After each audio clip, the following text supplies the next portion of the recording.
This is day 6, and in day 6, we will cover some important philosophers. And first, our motive will be covering Western philosophers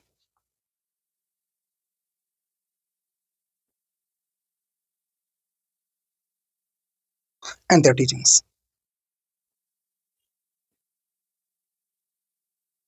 Especially, our focus is about contribution of Western philosophers in ethics.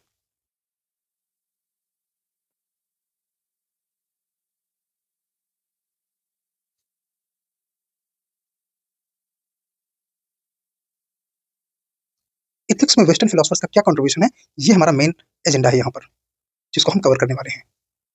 सो इस session में हम किसे किसे cover करेंगे, आइए देखते हैं। First will be Socrates,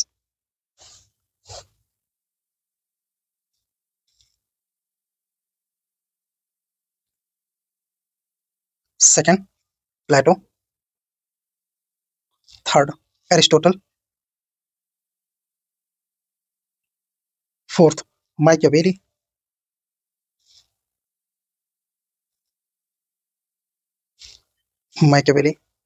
next Thomas Hobbs,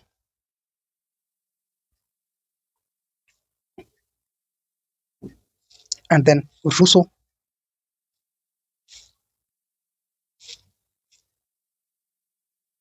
next John Locke,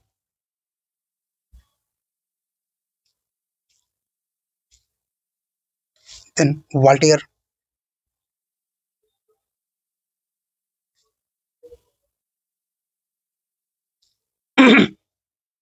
then Immanuel Kant,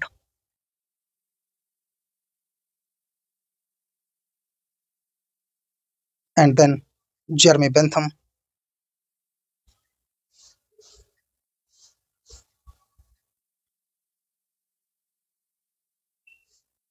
and then John Stuart Mill,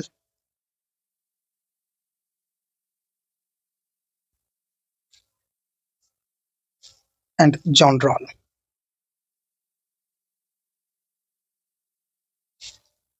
सो ये मेन वेस्टर्न थिंकर्स हैं, इसके अलावा एक दो और आ सकते हैं, बट मेनली हमारा जो फोकस होगा इन पे होगा। तो ये टोटल कितने हैं, 1 2 3 4 5 6 7 8 9 10 11 12, ये डजन्स ऑफ वेस्टर्न फिलोसफर्स हैं जिनको हम लोग समझेंगे, एंड इनका जो कंट्रीब्यूशन है मोरालिटी इन एथिक्स पर, that will certainly guide us in maximizing our score in GS paper 4।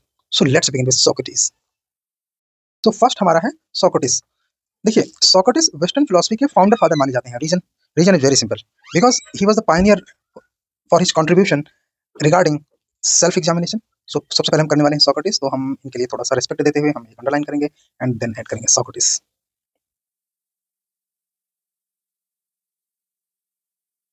So Socrates का कंट्रीब्यूशन किस लिए इंपॉर्टेंट है, सेल्फ एग्जामिनेशन। इसको हम डिटेल में अभी करेंगे,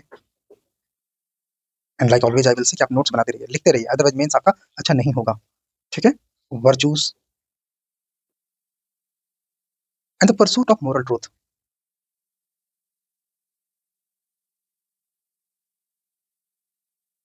मोरल ट्रूथ की जो खोज है, ये कुछ बेसिक है। वेस्टर्न एथिकल फिलॉसफी इन्हीं चीजों के आसपास घूमती है। आइए एक एक करके हम इनके कंट्रीब्यूशन को देखते हैं, हेडिंग डालेंगे कंट्रीब्यूशन। एथिक्स में है तो हम एथिकल कंट्रीब्यूशन पे ही फोकस करेंगे। First is the Socratic method.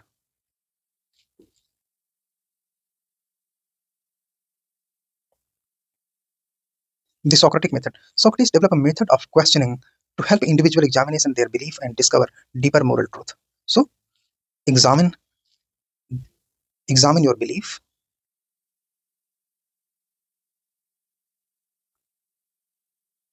and discover deeper moral truth. Discover deeper moral truth. This method encourages critical thinking. Encourage critical thinking and self-reflection. Critical thinking and self-reflection, which are essential for ethical decision making. Which are essential for ethical decision making. Point 2. know thyself.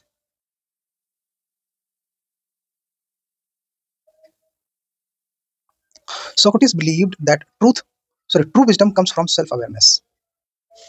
True wisdom comes from true wisdom comes from self-awareness. Next, therefore, examine your own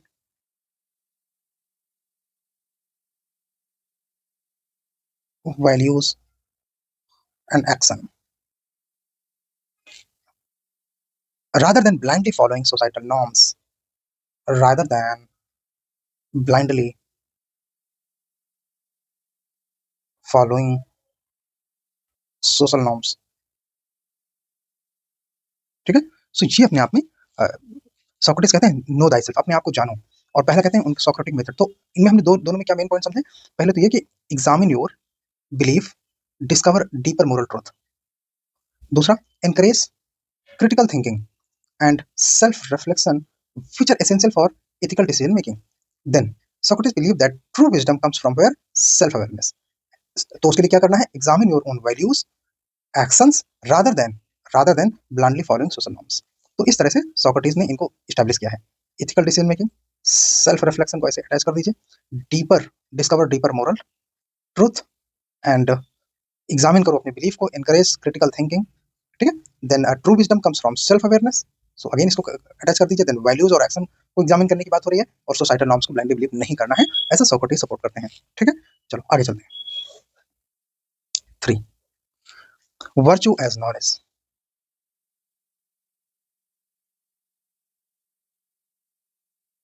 Virtue as knowledge. Here he argued that knowledge and virtue are inseparable.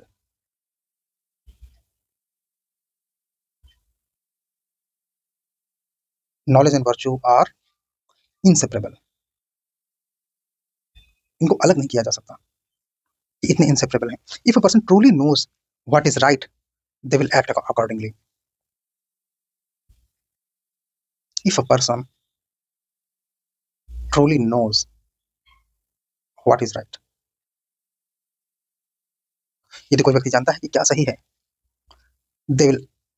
he will act accordingly. Act accordingly. ठीक है। 2, moral failure according to Socrates results from ignorance rather than intentional wrongdoings. So moral failure कहाँ से आती है? Moral failure comes from ignorance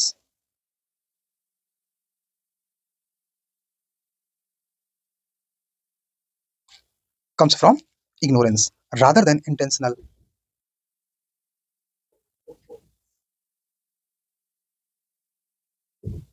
wrongdoing. Next, third हो गया।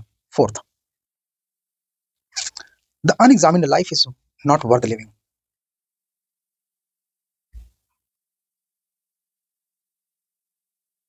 Is not worth living.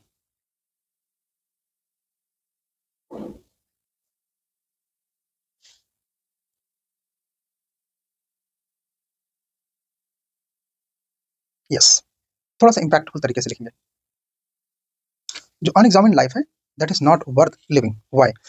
Because Socrates believed that meaningful life requires continuous self-examination.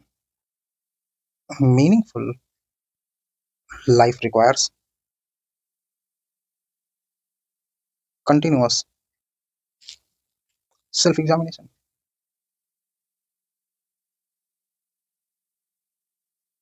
And the pursuit of truth.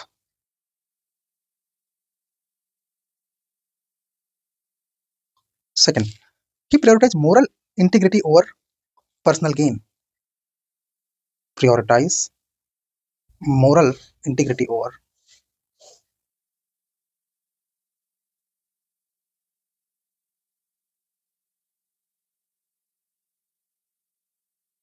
Personal gain. Moral integrity को personal gain की ओर तुलना में ज्यादा prioritise किया इन्होंने।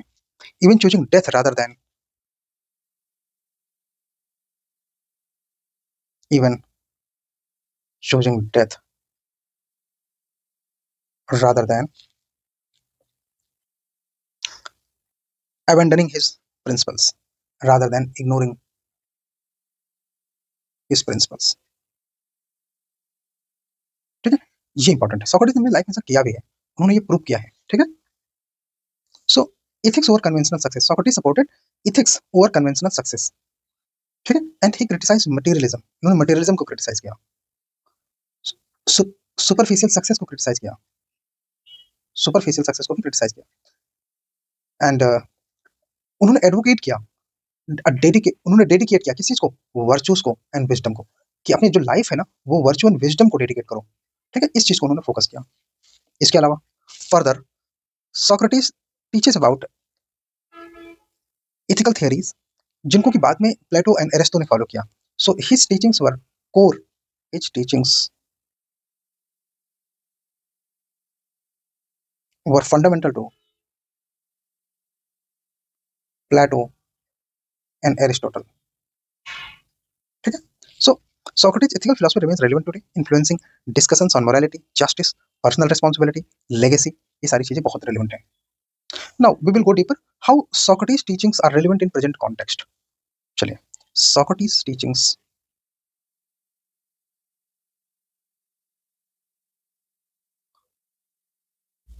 relevant in present context.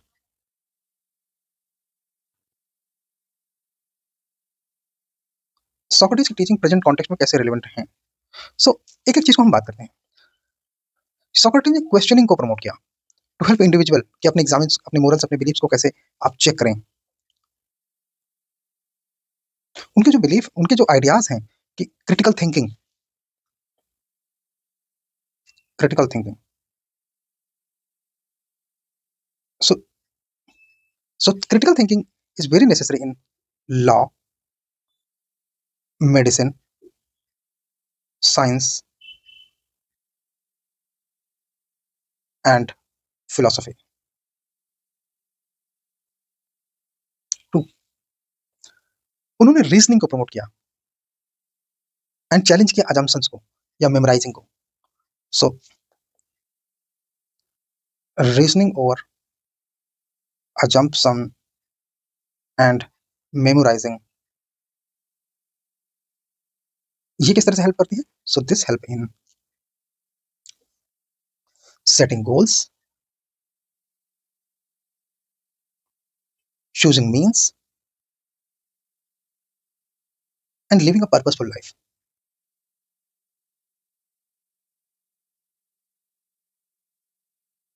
Purposeful life ये जरूरी है। थर्ड, इनके जो मेन प्रिंसिपल्स उनमें एक है know thy self and self awareness. Know thy self and self awareness, self awareness. अब ये किस तरह से हेल्प करती है? So in today's fast changing world self reflection is crucial. Self reflection is crucial किस चीज के लिए? For personal growth and mental wellbeing, personal growth and mental wellbeing.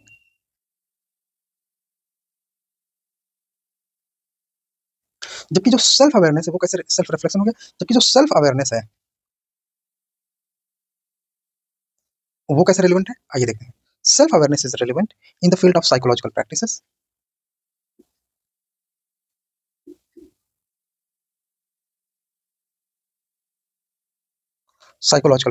leadership training,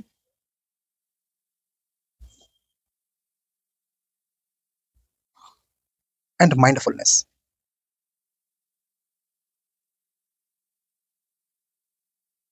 Next, questioning assumptions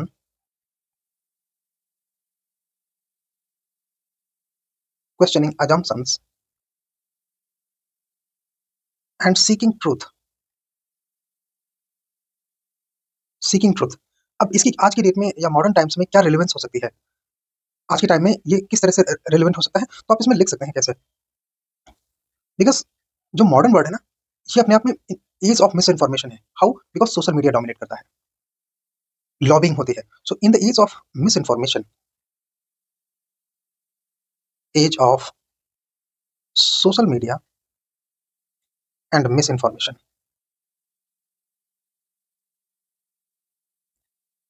Socratic inquiry and seeking truth. Socratic inquiry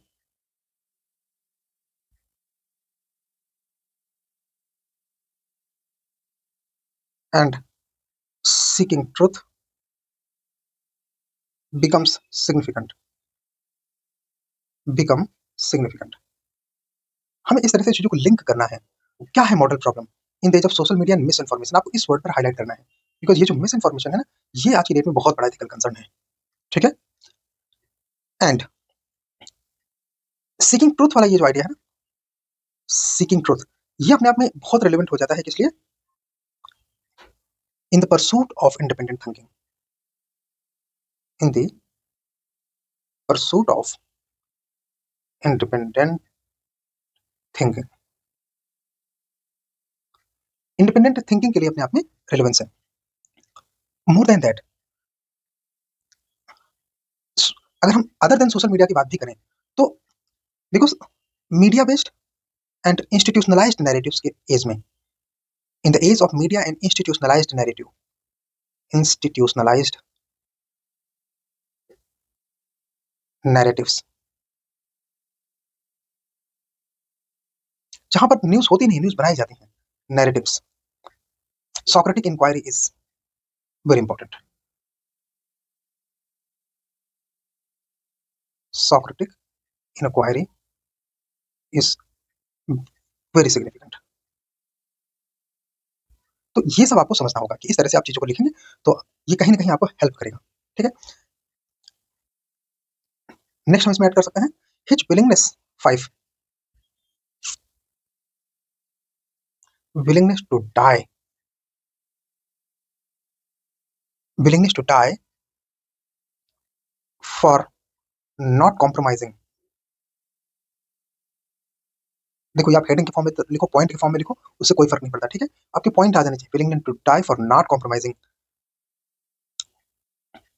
ये एक virtue है. ठीक है. ये उनके लिए एक वर्चू है. अब ये क्या लीड करता है? ये आपके लिए एक एग्जाम्पल सेट करता है. ये अपने आप में कैसे एग्जाम्पल सेट करता है? Example of sacrificial leadership. ठीक है. ये अपने आप में sets an example of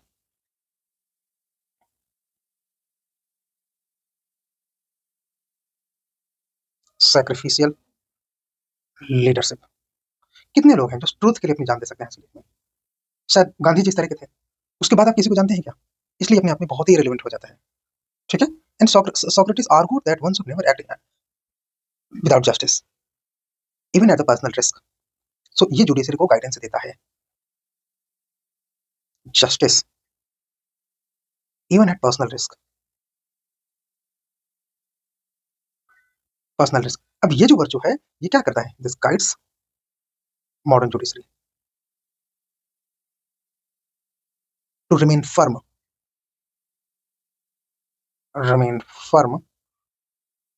in front of in front of executives. Executives के सामने उन्हें फर्म रहना पड़ता है. ठीक है. इसके अलावा बिजनेस में, पॉलिटिक्स में, पर्सनल लाइफ में ये आपको करेज भी देता है. ठीक है. सॉक्रेटिक आइडियाज आपको करेज देते हैं. परसूट ऑफ वर्चू और material success. Pursuit of virtue over material success.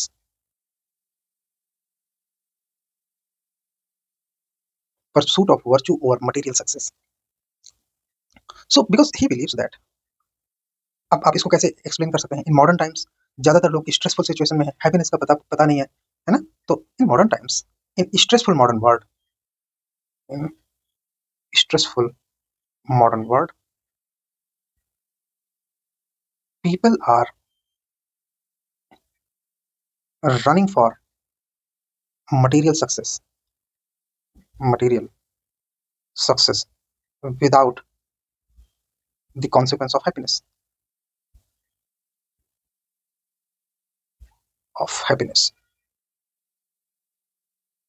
So Socrates argue for a virtuous life.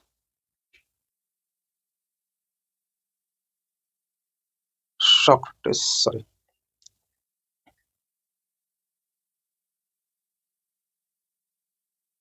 Argue for virtuous life, which certainly ends up at happiness. जो वर्चुअस लाइफ है ये happiness लाता है, ठीक है, जो virtuous life है ये हैप्पीनेस लाता है। यही सोक्रेटिस की ट्रेनिंग है, यही सोक्रेटिस सिखाना चाहते हैं, ठीक है। मॉडर्न वर्ल्ड स्ट्रेस वाले हम सभी जानते हैं। जो मटेरियलिज्म है ये सुपरफिशियल सक्सेस का रियलाइजेशन कराती है, which is fake, that's why इसमें आपको हैप्पीनेस नहीं आती। ऐसा कौन बिलीव करता है? सोक्रेटिस। इंडिविजुअल रोल्स को भी सोक्रेटिस अंडरमाइन नहीं करते। So role of individual,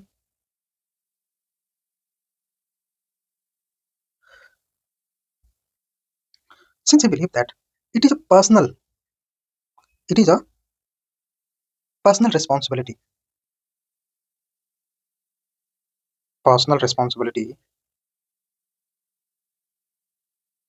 to question यहाँ पे हम कॉलर लगा के पॉइंट 1 लिखेंगे, अथॉरिटी, ठीक है। अब आपको अथॉरिटी एक्सप्लेन करने की जरूरत नहीं है, सबको जानता है अथॉरिटी कौन होती है, ठीक है।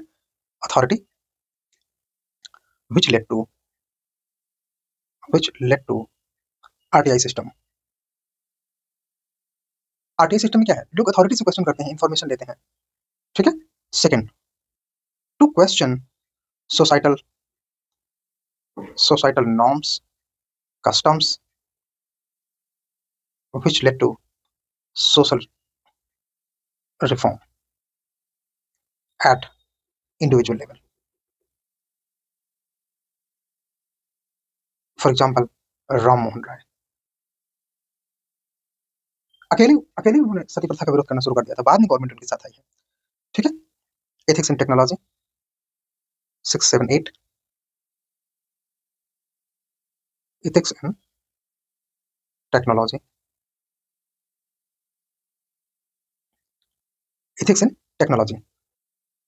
importance of ethical values in AI system. कैसे? AI सिस्टम को प्रोसेस ओरिएंटेड होना चाहिए, कॉन्सिक्वेंस ओरिएंटेड नहीं। AI system must be process oriented, not consequence oriented. Because हम सभी जानते हैं AI इतना पावरफुल है, उसकी कॉन्सिक्वेंस की कोई टेंशन नहीं, वो तो अनलिमिटेड है। उसको अपने प्रोसेस पे ध्यान देना चाहिए कि प्रोसेस मस्ट बी एथिकल, ठीक है। And Socratic approach remind us to critically examine the moral implication of technology today. Moral implication of modern technology must be examined। क्यों? जैसे छोटे छोटे बच्चों के हाथ में आपने हैंडसेट दे दिया वो बॉन्ड देखते हैं, तो ये मॉडर्न टेक्नोलॉजी का मिसयूज है, ठीक है। ये ऐसा मॉडर्न टेक्नोलॉजी पोल्यूशन पैदा कर रही है। तो इस तरह से सोक्रेटिस में हम अच्छी अच्छी बातें लिख सकते हैं। फाइन, आगे चलेंगे हम प्लेटो पर। बिफोर दैट हम एक काम और कर सकते हैं, इसको क्विकली रिवाइज कर सकते हैं कि जो उनकी सोक्रेटिक टीचिंग्स हैं उनका मॉडर्न टाइम में जो रिलेवेंस है प्रेजेंट कॉन्टेक्स्ट में, उनको जल्दी से रिवाइज कर लेते हैं। जैसे उन्होंने फोकस किया सेल्फ रेगुलेशन पे, तो इससे क्या क्या हो सकते हैं? Personal growth, mental wellbeing, self awareness है, psychological practice, leadership training and mindfulness. हमें टर्म्स पर फोकस करना है। Questioning assumption and seeking truth, तो इससे क्या फायदा होगा? मिस इन्फॉर्मेशन और सोशल मीडिया के दौर में जो ये मिस इन्फॉर्मेशन है इसको प्रिवेंट कर सकते हैं, ठीक। और जो Socratic inquiry and seeking truth, ये जो Socratic inquiry and seeking truth becomes significant, इसलिए अपने आप में सिग्निफिकेंट हो जाती है बिकॉज मिस इन्फॉर्मेशन को काउंटर करती है। ये जो इंडिपेंडेंट थिंकिंग है ये भी अपने आप में बड़ी रिलेवेंट है। व्हाई? बिकॉज मॉडर्न टाइम में लिबर्टी का जो कॉन्सेप्ट है वो डोमिनेट कर रहा है।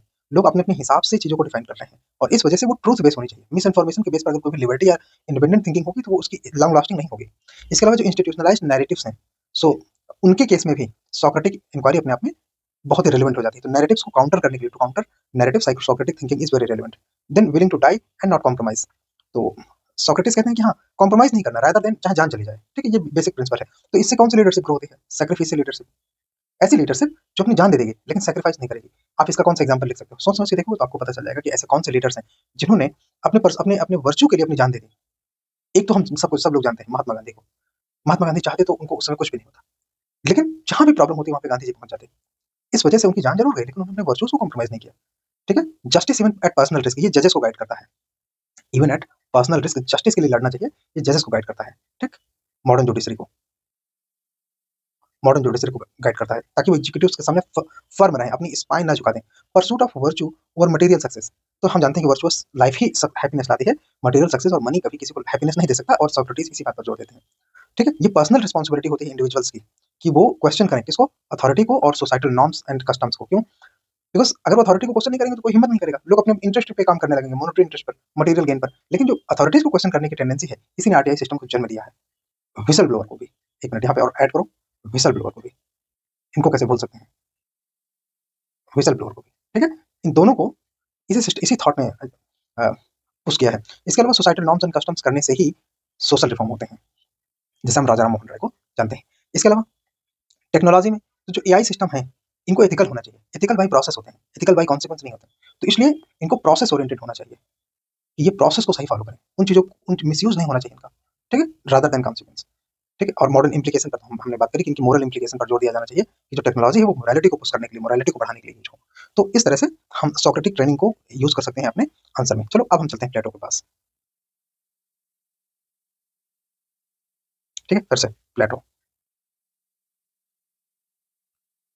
ओके, एक ही चीज समझ, plateaus ethical contribution remain highly relevant in modern times, specially influencing in contemporary discussion on justice.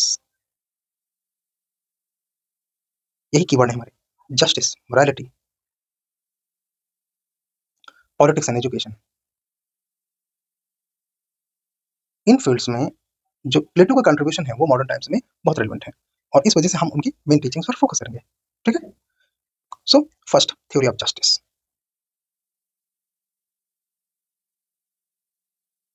Theory of justice, in his text republic, अपनी बुक रिपब्लिक में Plato defines justice as harmony, justice as harmony. चलो भाई थोड़ा ऊपर जाओ, Plato defines justice as harmony, justice as harmony in society and in society and the soul, the soul where each person fulfills, क्या fulfill करता है, their proper role, where each person fulfills their role। ठीक है, ये है understanding प्लेटो की, कि justice क्या है। जस्टिस को एक हार्मनी के तौर पर डिफाइन किया गया, ये आपके लिए कीवर्ड है। ठीक है, in the society and the soul, जहाँ के हर एक पर्सन अपने रोल को फुलफिल करता है, और इसी मॉडर्न रिलेवेंस साथ में अगर कर लें तो हमारे मार्क्स सर्टेनली जो है वो बाउंस हो जाएंगे, बहुत ऊपर निकल जाएंगे। This idea resonate in the discussion about social justice, modern relevance.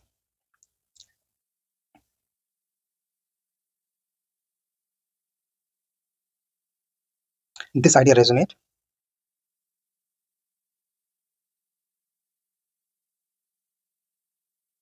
इन, कहाँ कहाँ रेजोनेट करता है, पॉइंट के तौर पर लिखिए कि social justice, fair governance, ethical leadership,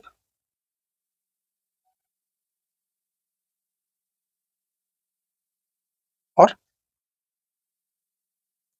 जो उनका एम्फेसिस था ना जस्ट सोसाइटी में, जिसमें इंडिविजुअल कंट्रीब्यूट करता है based on their abilities, align with modern debates on meritocracy and equity. क्या बात है, कितनी खूबसूरती से उन्होंने अपनी बात कही। His idea of individual role, just a society, individual contribution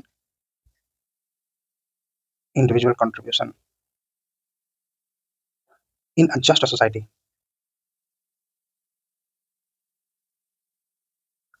aligns with modern debates on, अब आपके लिए ये बिल्कुल मार्क्स देने वाले पॉइंट हैं, इक्विटी एंड मेरिटोक्रेसी। इक्विटी एवं जो जो समता और मेरिटोक्रेसी की बात हो रही है, उसमें इंडिविजुअल कंट्रीब्यूशन का जो प्लेटो का थिंकिंग है वो रिलेवेंट हो जाता है। ठीक है, फर्दर तो इस तरह से हमने समझा कि जो थ्योरी ऑफ जस्टिस है प्लेटो की, वो क्या है और किस तरह से मॉडर्न रिलेवेंस उसकी है। फर्दर हम आगे चलेंगे। Virtue ethics and moral character. Virtue ethics and moral character, आइए समझते हैं। प्लेटो 4 तरह की वर्चूज की बातें करते हैं, ये हम पहले से भी समझ चुके हैं और जानते हैं। वो कौन कौन से? विजडम, करेज, विजडम, करेज, एक सेकंड काम रुको, इसको थोड़ा ठीक करते हैं। Wisdom, courage,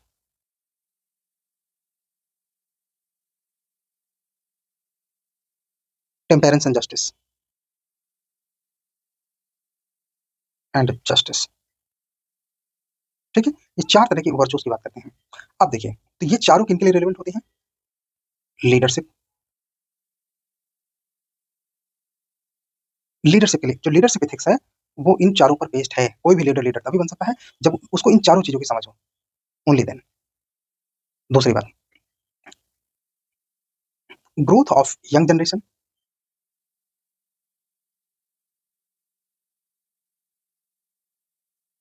and character building.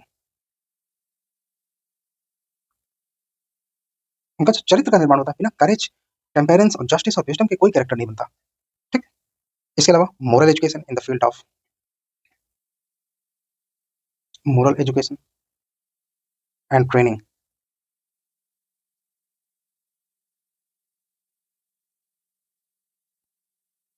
कहाँ कहाँ पे? Business, politics, medical system. ठीक है, इन जगहों पर मोरल एजुकेशन और ट्रेनिंग का बहुत बड़ा रोल है। बिकॉज मेडिकल सिस्टम में अगर एक हेल्थ प्रोफेशनल फेल हो जाए तो किसी की जान जा सकती है। पॉलिटिक्स में गलत डिसीजन हो जाए तो माइनॉरिटी या वीकर सेक्शन के लिए एक गलत फैसला हो सकता है। आप इसमें एग्जाम्पल ऐड कर सकते हो।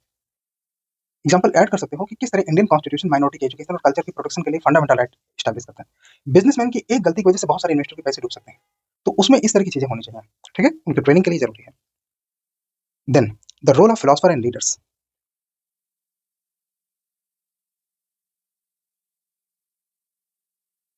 फिलोसोफर्स एंड लीडर्स के लिए प्लेटो सर क्या कह रहे हैं, आइए देखते हैं। In his theory of philosopher king,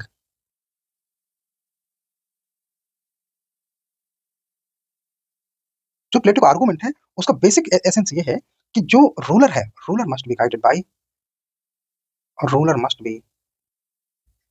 bye wisdom. और जो भी उसने 4 वर्चूज कहे हैं, ruler must be guided by 4 virtues. कौन कौन से वर्चूज हैं 4 प्लेटो के? Wisdom, courage, temperance and justice. ठीक है, गाइडेड बाय वर्चूज। ऊपर हमने 4 वर्चूज करे ना, देख लो यहाँ पे जल्दी से। विजडम, करेज, टेम्परेंस, जस्टिस। तो रूलर इन चीजों, इन प्रिंसिपल से गाइड होना चाहिए। अब इसकी मॉडर्न मॉडर्न ये हमारा है फिलोसफर किंग का जो थ्योरी है। अब हमारे लिए इसकी मॉडर्न रिलेवेंस क्या है? ये प्रमोट करता है एथिकल लीडरशिप इन पॉलिटिक्स। एक सेकंड, रिलेवेंस क्या है इसकी? ये अपने आप में guides ethical leadership in politics. ठीक है, पॉलिटिक्स में एथिकल लीडरशिप होनी चाहिए and corporate governance. Because business person को जो है वो भी वर्चुअस लाइफ होनी चाहिए। खुद में वो बहुत खर्चे वाला व्यक्ति ना होना चाहिए। He should be producer, he should be the one जो अपने इन्वेस्टर्स को प्रॉफिट दे। Emphasizing decision making based on virtue. So इस तरह की मोरालिटी को पुश करते हैं rather than self interest. Then education and ethics.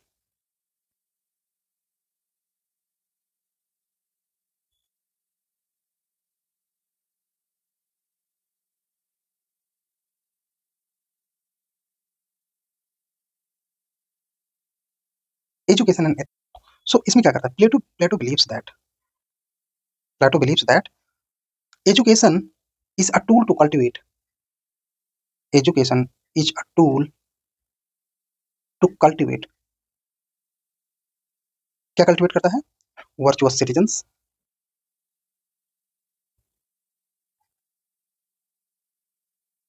Virtuous citizens and moral reasoning,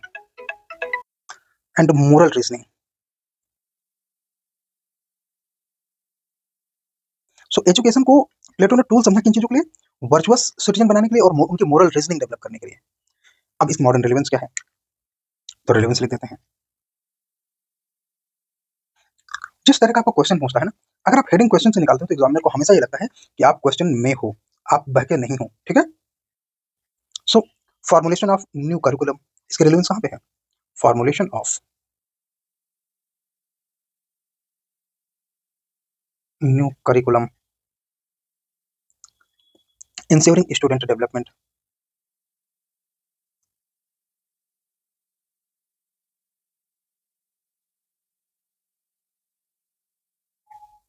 ethically, intellectually, and with moral capacities, ठीक है। Next, tripartite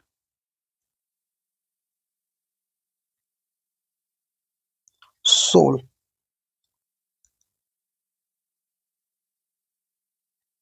and human psychology.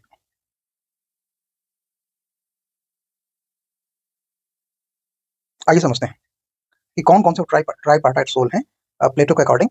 So Plato divide soul into three parts कौन कौन से? Rational, spirited मतलब spiritual, ठीक है, और अपेटाइटिव, एपेटाइटिव।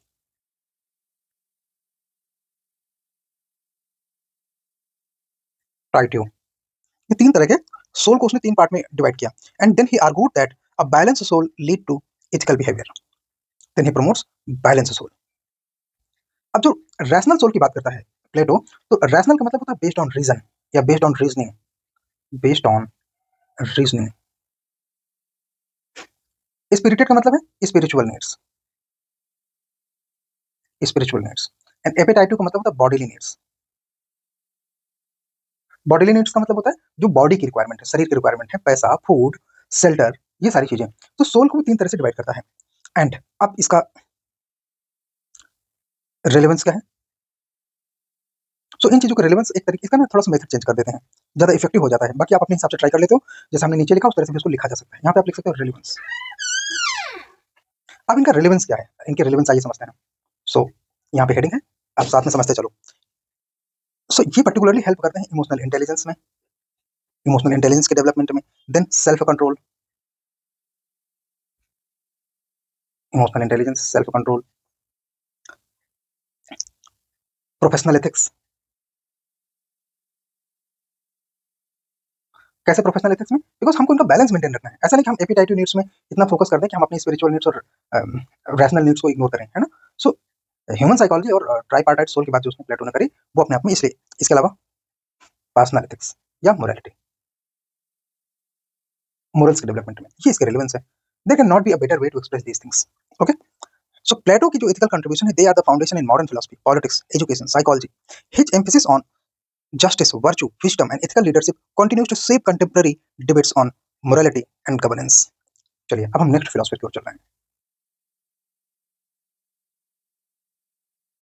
So next philosopher जिनके बारे में अब हम बात करेंगे, हमारे एजेंडे में है, मोटो में है, उनका नाम ही अपने आप में काफी है। ये हैं फिलोसफर्स के गब्बर सिंह, मतलब एरिस्टोटल। एरिस्टोटल, थोड़ा नाम गड़बड़ हो गया ना, गब्बर सिंह का नाम गड़बड़ नहीं करना चाहिए, एरिस्टोटल, ठीक है। तो था TOTLE, एरिस्टोटल। अब हम इनके बारे में बात करेंगे कि एरिस्टोटल का क्या कंट्रीब्यूशन है। आप सभी जानते हैं एरिस्टोटल 384 से 322 BCE के पीरियड में थे, और इन्होंने वर्चुअस एथिक्स को philosophy, personal development, professional ethics सब इंटीग्रेट करके काफी सारी चीजें डेवलप किया है। His ethical framework primarily outlined in Nicomachean ethics. यहीं शुरू करते हैं। His ethical framework, his ethical framework primarily outlined in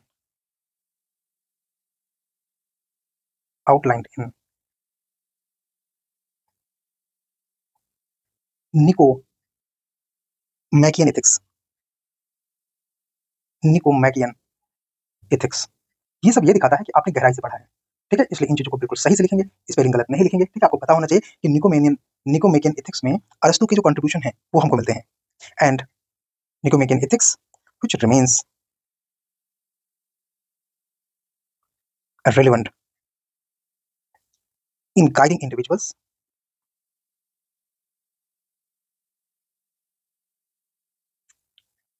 and societies in making moral decisions. सो अरस्तु के मेन एथिकल कंट्रीब्यूशंस क्या क्या हैं, अब हम उन पे फोकस करेंगे। ए, सबसे पहले हम बात करेंगे virtue ethics and character development.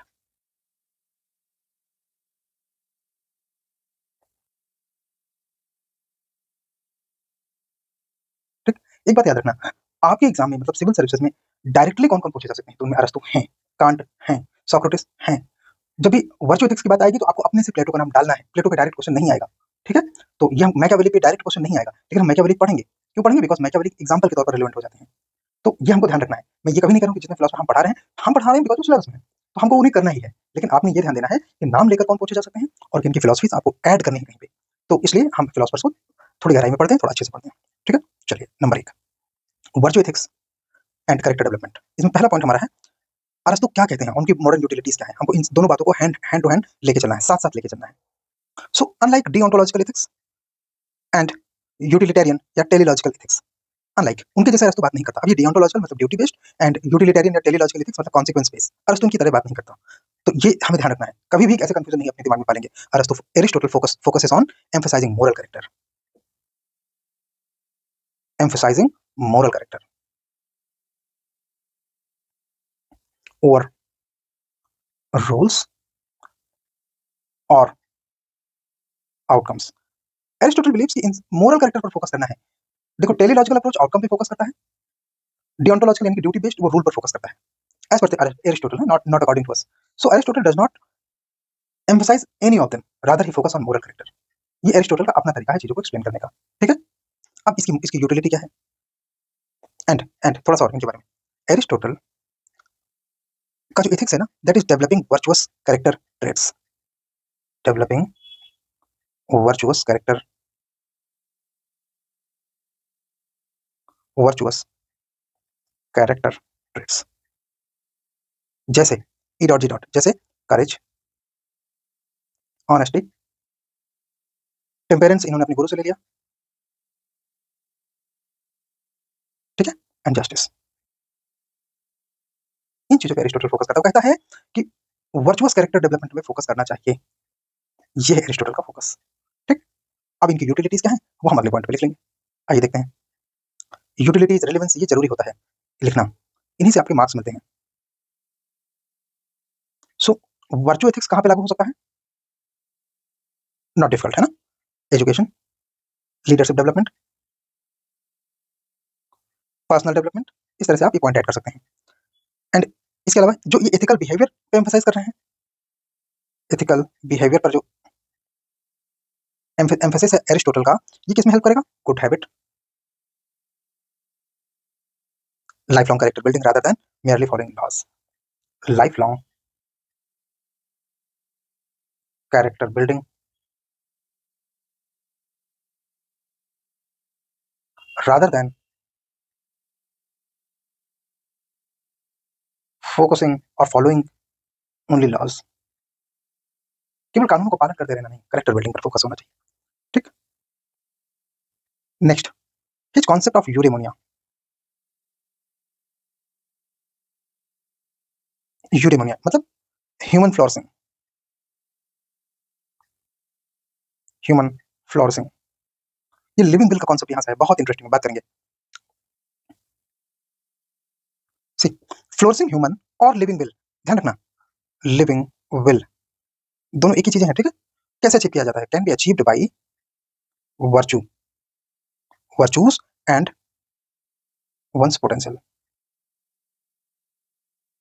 Can be achieved by virtues and one's potential. ये लिविंग विल क्या है, इसी में लिख लीजिए, इसी को लिविंग विल कहा जाता है, ठीक, लिविंग विल कहा जाता है, वंस पोटेंशियल। अब इसकी यूटिलिटीज क्या है, यूटिलिटीज को आप एग्जांपल में भी लिख सकते हो, रेलेवेंस में भी लिख सकते हो, और इजी हो जाता है हमारा आंसर लिखने से, याद करना भी आसान हो जाता है। Concept of wellbeing, concept of wellbeing, happiness, satisfaction, ये है इसकी utilities in self improvement and. अच्छा, अगर कॉर्पोरेट एथिक्स की बात करें तो वहां पे अपने अपने पॉजिटिव साइकोलॉजी थ्योरीज, जैसे मार्टिन सेलिगमैन्स पेरमा मॉडल। पेरमा मॉडल क्या है? Positive emotion, engagement, relationship, meaning and achievement. तो इस तरह की चीजें इसकी यूटिलिटीज होती है। हम इसमें बहुत ज्यादा क्यों नहीं जाएंगे, बिकॉज इससे ज्यादा गहराई से कभी पूछा ही नहीं गया, तो इतना ही काफी आपके लिए। ठीक है। सी, जितना मैं बोल के आपको सब नहीं याद रखना है, जितना मैंने लिख दिया बस उतना याद रखना है। Doctrine of mean, doctrine of mean. Aristotle focus here about virtues lies in the golden mean। ये हम गोल्डन मीन की बात करेंगे, हालांकि हमने इसके पहले भी इसकी बात कर रखी है, बट यहाँ पर हम इस पे फोकस करेंगे, बिकॉज ये गोल्डन मीन एग्जाम में पूछे जा सकते हैं। गोल्डन मीन, गोल्डन मीन का मतलब क्या होता है? तो अब इसको हम समझने के लिए, what are golden mean? Golden mean तो हम यहीं भी आगे लिख लें, क्या दिक्कत है? कोई दिक्कत नहीं। सो गोल्डन मीन का मतलब होता है अ बैलेंस बिटवीन एक्सट्रीम्स। अच्छा, जैसे मैं बैलेंस बिटवीन लिखता हूँ वैसा तुम नहीं लिखोगे, तुम पूरा बिटवीन लिखोगे। मैं ध्यान रखूंगा कि आगे इसमें शॉर्टकट ना यूज करूँ। ठीक है। गोल्डन एक्सट्रीम, गोल्डन मीन का मतलब बैलेंस बिटवीन एक्सट्रीम, एक्सट्रीम्स से बचना है। ठीक, तो ये क्या है गोल्डन मीन? हम नीचे बात करते हैं, व्हाट आर गोल्डन मीन।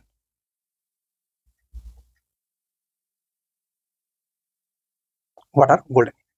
सो एक टेबल बनाकर हम गोल्डन मीन को उसमें समझेंगे। आइए देखते हैं।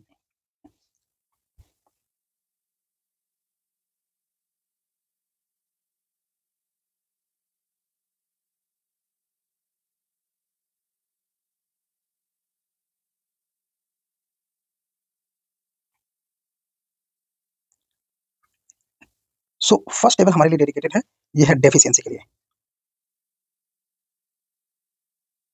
देन ये है एक्सेस के लिए। सो ये है डेफिशिएंसी, ये है एक्सेस, और ये है बैलेंस। सो गोल्डन मीन अपने आप में क्या है? बैलेंस है, तो बैलेंस इसी में है। ठीक है, या गोल्डन मीन, ये गोल्डन मीन है। जैसे अब देखो, इसमें ऐसा नहीं कि आप सारे गोल्डन मीन याद रखो, एटलीस्ट 4 to 5 आपको याद होने चाहिए। जैसे कि कावर्डिस, कावर्डिस अपने आप में एनर्जी की कमी कह लीजिए, या सेल्फ स्टीम की कमी से होता है। सो अब जब आपके पास वो एक्सेस में होता है तो आप रेस्टनेस शो करते हो, और जब इसका बैलेंस होता है तो करेज के फॉर्म में काम करता है। ठीक है। देन स्टिगिनेस या माइजरलीनेस, मिजरलीनेस। ठीक है, माइजरलीनेस एंड एक्स्ट्रा वांटेज और जनरोसिटी इसका बैलेंस होता है। देन स्लोथ, स्लोथ स्लोथ मतलब सुस्त, इग्नोरेंट, है ना, ध्यान नहीं देने वाला। ग्रीड, ग्रीड एक्सेस में हो गया, लालची। और एम्बिशन जो है, इसका हो गया आपका बैलेंस या गोल्डन मीन हो गया। देन सीक्रेसी एंड लोकोसिटी, और इसका जो बैलेंस अप्रोच है वो है honesty. Then humility and pride, pride excess में, और मॉडेस्टी, ये आपका बैलेंस अप्रोच है। अपाथी, इरिटेबिलिटी, और इसका जो बैलेंस अप्रोच है वो है कंपोजर। ठीक है, तो इस तरह से ये बैलेंस अप्रोच हमने एरिस्टोटल के। कुछ और ऐड कर सकते हैं, आगे देखते हैं, ऐड कर लेते हैं। जैसे कि झगड़ालू प्रवृत्ति होता है क्वेरलसम, क्वेरलसम मतलब होता है झगड़ालू। एंड जो फ्लैटरी एकदम करता है, झगड़ा उगड़ा बिल्कुल नहीं, उसके आप गलत से उसके सामने कुछ भी बोलो तो वो फ्लैटर होता है, उसका अपना कोई भी पॉइंट नहीं है। तो ये एक्सट्रीम हो गया। अब इसका जो बैलेंस है वो क्या होगा? Friendliness, friendliness. इस तरह से आप इसमें सब में कम से कम 3 से 4 पॉइंट आप याद रखेंगे तो आपका काम हो जाएगा। ठीक है। अच्छा, इनकी यूटिलिटी की बात किया जाए तो जितने ये बैलेंस अप्रोच में आपको मिलती हैं, ये इसकी यूटिलिटी है, जो गोल्डन मीन एरिस्टोटल ने सजेस्ट किए हैं, यही इसकी यूटिलिटी, आप इनको कहीं भी यूज कर सकते हो। ठीक है, एग्जाम्पल देखिए। नेक्स्ट, प्रैक्टिकल विजडम, इसको बोलते हैं फ्रॉन्सिस, डी है।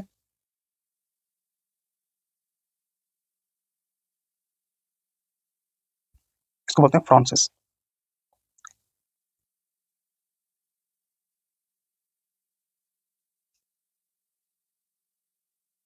ठीक, तो ये हुआ फ्रांसिस या प्रैक्टिकल विजडम। एरिस्टोटल बिलीव्स कि जो मोरल विजडम है, मोरल डिसीजन है, that requires practical wisdom. Practical wisdom, but एक चीज है कि प्रैक्टिकल विजडम बट एक चीज है कि ये जो प्रैक्टिकल विजडम है, ये एक ह्यूमन को, एक इंडिविजुअल को अपनी रियल लाइफ में इथिकल प्रिंसिपल अप्लाई करने में मदद करते हैं। So they helps in applying ethical principles in real life, in real life। ठीक, तो ये हमारा पहला पॉइंट है। अब हम इसके कुछ यूटिलिटीज लिख सकते हैं, जैसे कि बिजनेस एथिक्स में, मेडिसिन में, लॉ प्रोफेशंस में, इसमें एथिकल डायलेमास होते हैं। तो एथिकल डायलेमास कहाँ होते हैं? ठीक, एथिकल डायलेमास कहाँ होते हैं? अच्छा, ये एथिकल डायलेमास क्या है, ये हम थोड़ा सा समझ लेंगे अभी। तो जहाँ भी एथिकल डायलेमास होते हैं, वहां पर ही काम करता है। तो एथिकल डायलेमास कहाँ होते हैं? In business ethics, law, medicine, politics, इन सब जगहों में एथिकल डायलेमास होते हैं। तो एथिकल डायलेमास को ओवरकम करने के लिए, to navigate from dilemmas, we require certain guidelines, और वही है प्रैक्टिकल विजडम। ठीक, सो प्रोफेशनल्स यूज, कौन से प्रोफेशनल्स? यही जो यहाँ पे लिखे हुए हैं। Professionals use practical wisdom, practical wisdom to navigate ethical dilemma, to navigate ethical dilemma. Ethical dilemma को नेविगेट करने के लिए प्रैक्टिकल विजडम यूज होता है। Where rigid rules may not provide clear answers. जहाँ पे ये एथिकल डायलेमा को दूर, जहाँ पे रिजिड रूल्स क्लियर आंसर नहीं करते, वहां पर प्रोफेशनल्स यूज करते हैं क्या? Practical wisdom. ठीक, ये है इनकी यूटिलिटी। नाउ एथिकल डायलेमास क्या होते हैं, हम उनके कुछ एग्जांपल्स यहीं पे ऐड कर लेते हैं। ठीक, अलग से।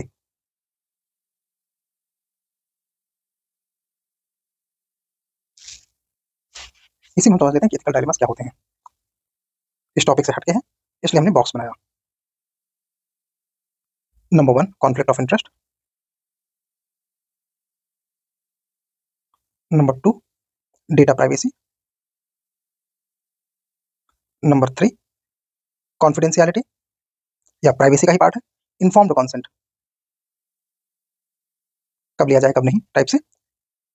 चीटिंग,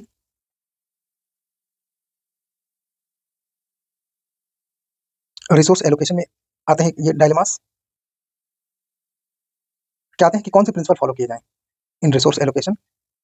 चीटिंग हमने कर लिया। बुलिंग, सामने बुलिंग की सिचुएशन है,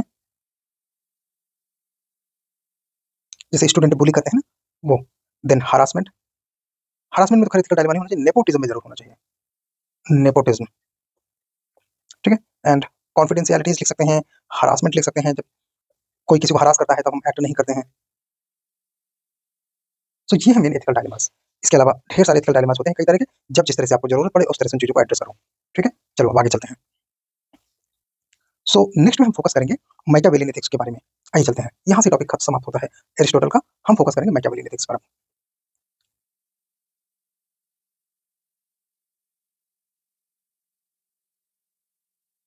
मैकियावेलियन एथिक्स, ठीक, देखो निकोलो मैकियावेली जो है वो 1469 से 1527 के बीच में था, और ये हिस्ट्री में one of the most controversial thinker माना जाता है। जो इनकी राइटिंग है वो हमें द प्रिंस में मिलती है। द प्रिंस इनकी बुक है, 1513 में पब्लिश हुई थी। इसमें हमें मैकियावेली के आइडियाज मिलते हैं। ठीक है, सो जो इनकी फिलोसफी थी वो थोड़ी सी अलग थी। Unlike Aristotle and Plato, he advocated, unlike Plato and Aristotle,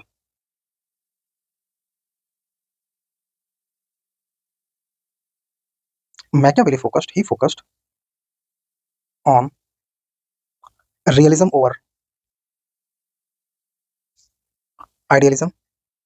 एक काम करते हैं, इसको थोड़ा सा ऑर्गेनाइज करते हैं, और focused on realism over idealism, idealism, pragmatism over virtue, political necessity over moral goodness, or political necessity over moral goodness. Hmm? So his views remain deeply influential in modern times because modern times are very challenging. So जैसा हमने पहले बताया था कि unlike Aristotle and Plato, Machiavelli का जो ethics है, Machiavellian ethics focus on practicality, survival, personal morality. He separates personal morality from political morality. और ये आर्गू करता है कि rulers must often act immorally. He argues rulers must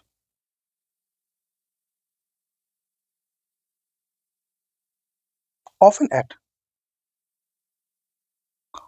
इमोरली. राजाओं को इमोरल तरीके से भी काम करना चाहिए for greater good of the state, for greater good of the state. So एक तरीके से ये एक एक्सट्रीम कॉन्सिक्वेंशलिस्ट इसको कहा जा सकता है या यूटिलिटेरियन कहा जा सकता है इन द सेंस. ये क्या क्या चीजों पे फोकस करता है? तो हिज फोकस नंबर वन. देखो, अब मैकियावेली के अकॉर्डिंग अगर स्टेट वीक हो रहा है, to overcome from the weakness of state, ruler must use to overcome the weakness of the state, ruler must use cunning, deception, and when necessary also cruelty. तो उसे cruelty भी use करना चाहिए जहां पे जरूरी हो. ठीक. इसके अलावा Machiavelli believes and justifies the means, and justifies the means. So Machiavelli argues that if action leads to stability, power, and national security, it is justified. If action leads to stability, power, and national security,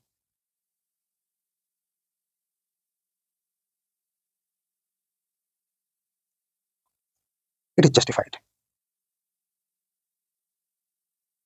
तो एक तरीके से Machiavelli को आप ये समझ सकते हैं कि स्टेट के लिए कॉन्सिक्वेंशलिस्ट है कि या यूटिलिटेरियनिस्ट है. किसके लिए? स्टेट के लिए. एक एंड पे स्टेट है और उसको कंट्रोल, पावर और अपना अपना पूरा रेगुलेशन मेंटेन रखने के लिए जो भी जरूरी हो करो. सीधी बात है मैकियावेली का. ठीक है. Third, skill versus luck. और इसमें कहता है कि जो स्किल है वो क्या है? Boldness, cunningness and decisiveness. Decisiveness. ठीक. और इनकी जरूरत पड़ सकती है किसी इवेंट को सेव करने में फॉर लीडर, फॉर लीडर. और लक क्या है? वो है unpredictable nature of the state.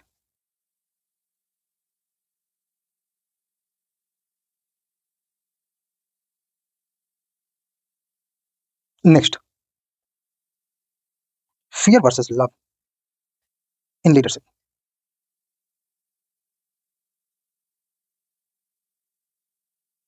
तो ये एक नेसेसरी क्वेश्चन का आंसर देता है. Should a ruler be loved और फियर्ड? सो इसका आंसर ही करता है, यह क्वेश्चन इसका आंसर ही करता है, being feared is safer than being loved. Being feared is safer than being loved. So next thinker we are moving towards is Thomas Hobbes. Hobbes का एथिक्स समझेंगे. थॉमस हॉब्स, जो थॉमस हॉब्स की timeline थी वो 1588 and 1679 के बीच में थे.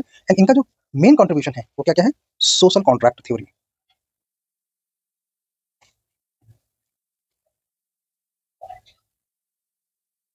Social contract theory. और जो इनके इथिकल व्यूज हैं, सो Hobbs, ethical view of the Hobbes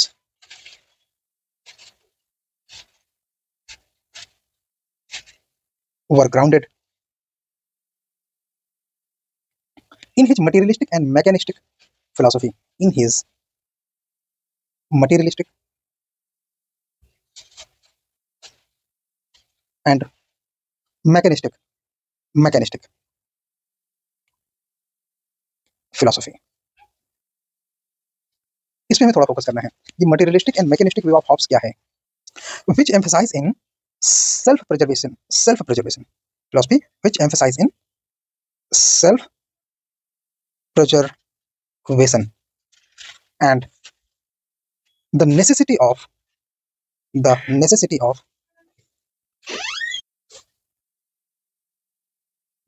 what? A strong sovereign to maintain social order. Strong sovereign to maintain self preservation and strong sovereign to maintain social order.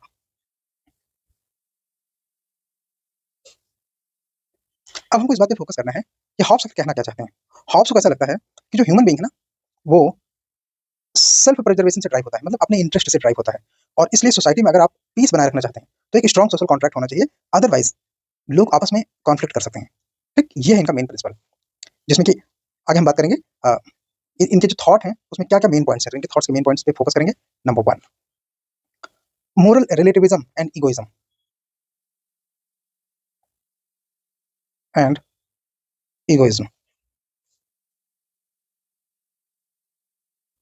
जिसमें कहते हैं कि humans are driven by self interest and desire for self preservation He argued that good and evil are subjective.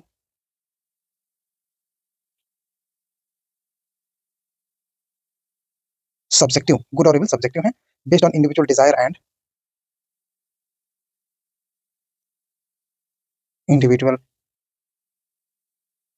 and aversions. Individual desire and aversions के base पर जो लोग हैं वो गुड और इविल का चूज करते हैं। कि लोगों की क्या डिजायर है, इन चीजों पे वो फोकस करते हैं। 2, state of nature and social contract.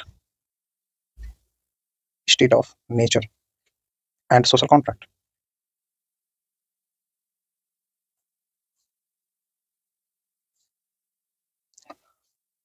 So Hobbes अपने टेक्स्ट जिसका नाम है लेवियाथन, जिसका ट्रांसलेशन होता है अथॉरिटी,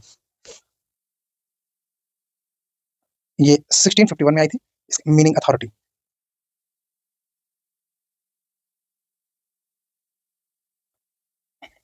इन हिज टेक्स्ट यहाँ पे लिख लेते हैं। In his text Leviathan meaning authority, Hobbes described the nature of state. So क्या बोलते हैं? Nature of state is,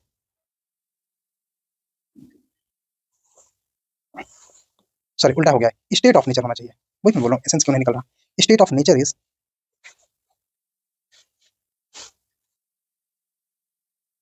state of nature is कैसा है? स्टेट ऑफ नेचर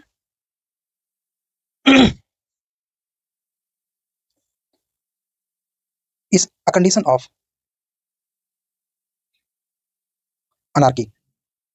मतलब कि अपने आप में अगर स्टेट का नेचर बोले तो ये अनार्किक है। अनार्किक क्यों है? जहां लाइफ सॉलिटरी है, where life is solitary, poor and nasty. ठीक है, short. So without a governing authority humans would constantly be in conflict due to their natural desire. Humans will be in conflict due to natural desire. In absence of a strong governing authority.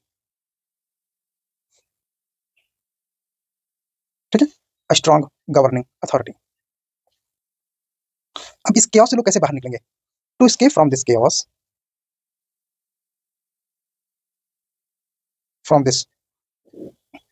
या conflict, people will enter into a social contract. लोग social contract करेंगे जहां पे वो क्या करेंगे? agreeing to surrender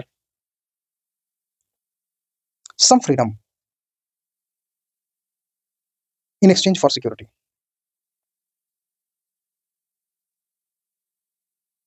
ये सब हम अभी क्यों पढ़ रहे हैं अगर इतनी पहले बात कही गई? बिकॉज ये अभी भी बात में दम तो है। And order, security and order. Hobbes ने जो जमाने पहले बात कही वो बातें अभी भी दमदार हैं, इसलिए हम इसे अभी भी पढ़ रहे हैं। ठीक। Third, moral obligation in sovereignty.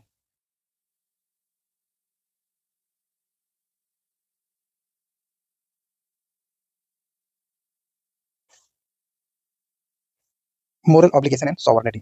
Hobbes argues that morality arises from need for peace and stability.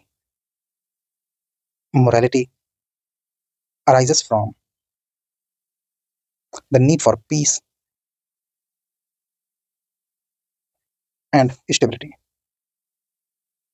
Peace and stability के चलते मोरालिटी अराइज होती है, ऐसा हॉब्स को लगता है। ही believed that strong centralised authority,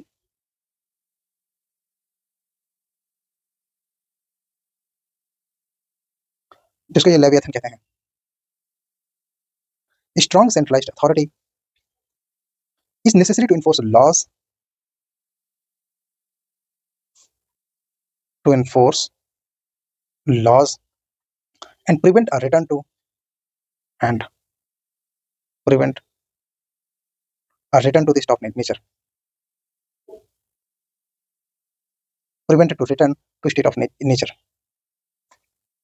state of nature यानी कि अनार्की, इसको प्रिवेंट करने के लिए एक स्ट्रॉन्ग सेंट्रलाइज अथॉरिटी की जरूरत है जो इन्फोर्स करे लॉज। ठीक, ऐसा विश्वास करता है Hobbes. Then legal positivism.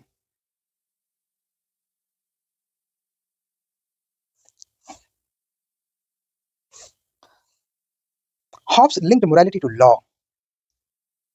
Hobbes linked morality to law, claiming that justice is defined by the laws. Claiming that justice is defined by the laws.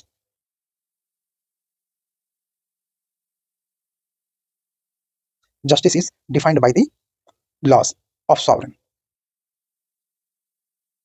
जो सॉवरेन होगा, जो संप्रभु होगा, उसके कानून के द्वारा न्याय परिभाषित होगा। In his view there are no natural moral laws, there are no natural moral laws outside of those established by political authority, outside of those established political authority.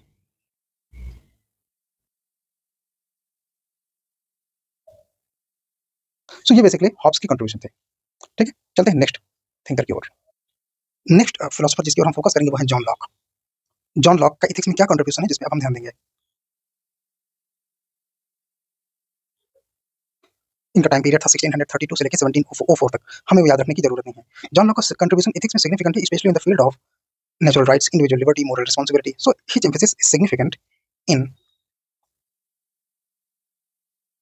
his emphasis is significant.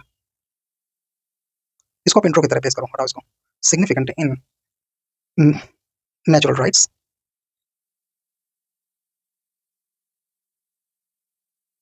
individual liberty,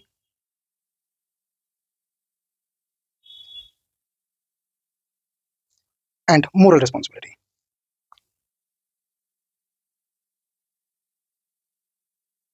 ये है John Locke के कुछ की areas जहां पर उनका contribution अपने आप में सिग्निफिकेंट है। चलिए एक एक करके समझते हैं। जो उनके मेन कंट्रीब्यूशन है उनको हम फर्दर अब एक एक हेडिंग करके समझेंगे। ठीक है, चलिए main contribution.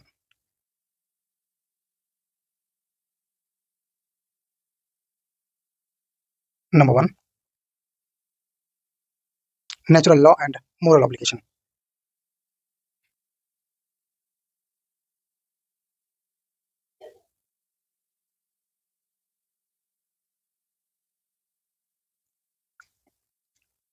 John Locke believed in natural order governed by God's law. Natural order is governed by God's law. Further, John Locke believed that human reason allows individuals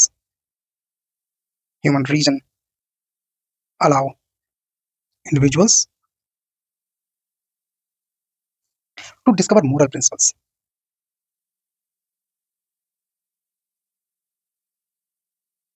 To discover moral principles that guide human conduct. That guide human conduct. ठीक।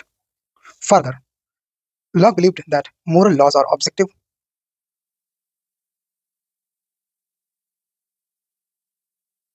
moral laws are objective and can be known through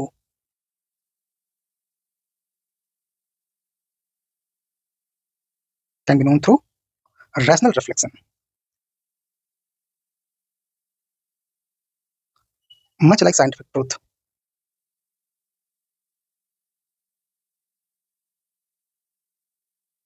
सो इस तरह से हमें पता है कि lock ने God's law को काफी इंपॉर्टेंस दी। इसके अलावा रीजंस पर फोकस करते हुए उन्होंने बोला कि जो इंडिविजुअल है वो डिस्कवर करता है moral principal that guide human conduct, and ये जो ह्यूमन रीजन है यही डिस्कवर करने में हेल्प करता है मोरल प्रिंसिपल जो कि ह्यूमन कॉन्डक्ट को गाइड करता है। इसके अलावा मोरल लॉस के बारे में कहा कि मोरल लॉज अपने आप में ऑब्जेक्टिव होते हैं जो कि रैशनल रिफ्लेक्शन या सही जाने जाते हैं, जो कि रैशनल रिफ्लेक्शन अपने आप में साइंटिफिक ट्रुथ के जैसे हैं। Fine. Second, rights and individual liberty.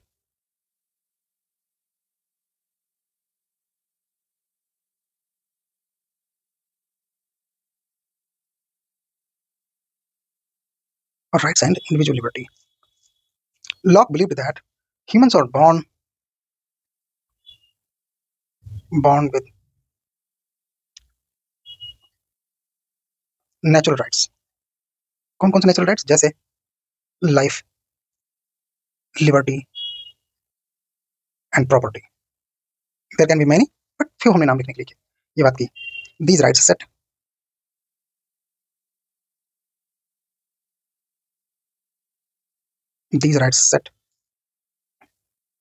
moral limits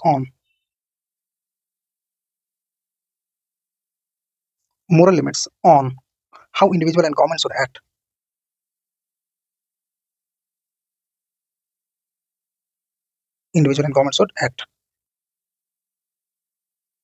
lock ने फर्दर मेंशन किया नेचुरल राइट्स, ठीक है, violating these rights are wrong. इन अधिकारों को वायलेट करना, इन राइट्स को वायलेट करना अपने आप में गलत है। And this led to formulation of modern liberal and human rights.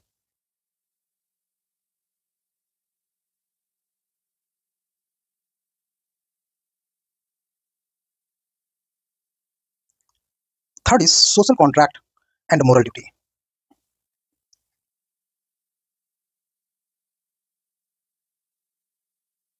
Social contract and moral duty,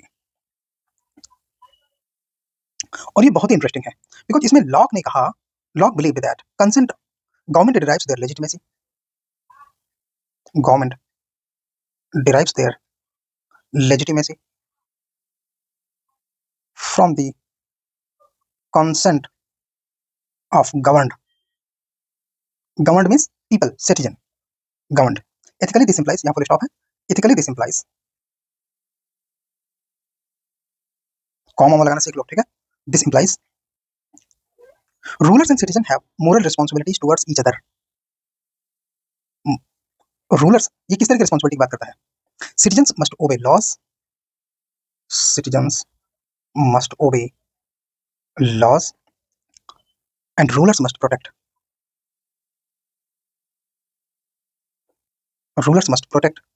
people's right, citizens right, ठीक है, ये है dual responsibility. Social contract and morality यहाँ पर ये है, they are morally responsible towards each other. The citizens and rulers, they are morally responsible towards each other.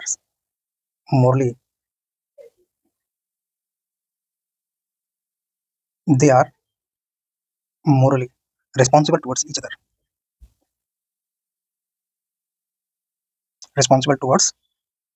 other. वो एक दूसरे के लिए morally responsible हैं। 4, moral responsibility and free will.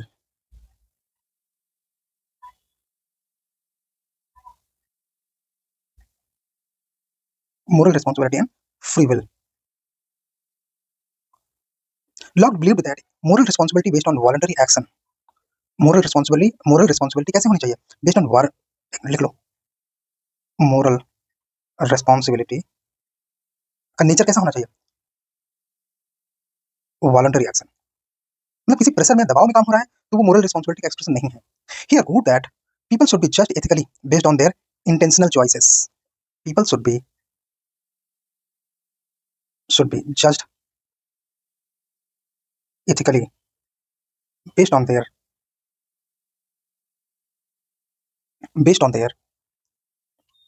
intentional choices. Intentional choices. People कैसे होने चाहिए, people को कैसे जज किया जाना चाहिए, उनकी इंटेंशनल चॉइसेस, उनके इंटेंशंस कहते हैं। एंड उसका जो लॉ का डिस्कशन है वो पर्सनल आइडेंटिटी एंड कॉन्शियसनेस, उसको क्या समझता है, personal identity and consciousness is an, मतलब ये कैसे एक दूसरे को इन्फ्लुएंस करते हैं मोरल रिस्पॉन्सिबिलिटी को, तो इसीलिए उसने इस बात पे फोकस किया, इंटेंशनल चॉइसेस को। ठीक है। Fifth, toleration and ethical pluralism. Toleration and ethical pluralism.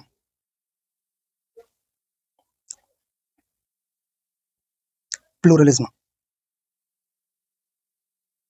toleration and ethical pluralism. Law defined in a letter concerning toleration. अपने एक लेटर में जिसका नाम था letter concerning toleration, Locke defended religious toleration, argued that forcing religious belief on other is morally wrong. So he defended religious toleration.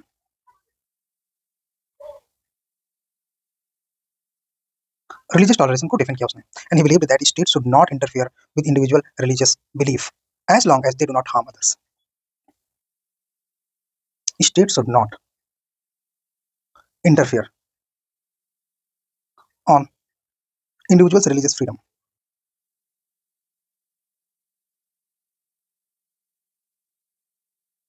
Freedom. As long they are not as long they are not harming others. अब इसने modern, इसकी relevance क्या है, relevance भी हमको कायदे से add करना चाहिए. इसने सेकुलरिज्म को बर्थ किया, ideas of, give birth to ideas of secularism, both positive and negative sense. India वाला पॉजिटिव है, वेस्ट वाला नेगेटिव सेकुलरिज्म है. ठीक है, तो ये हमको पता होना चाहिए.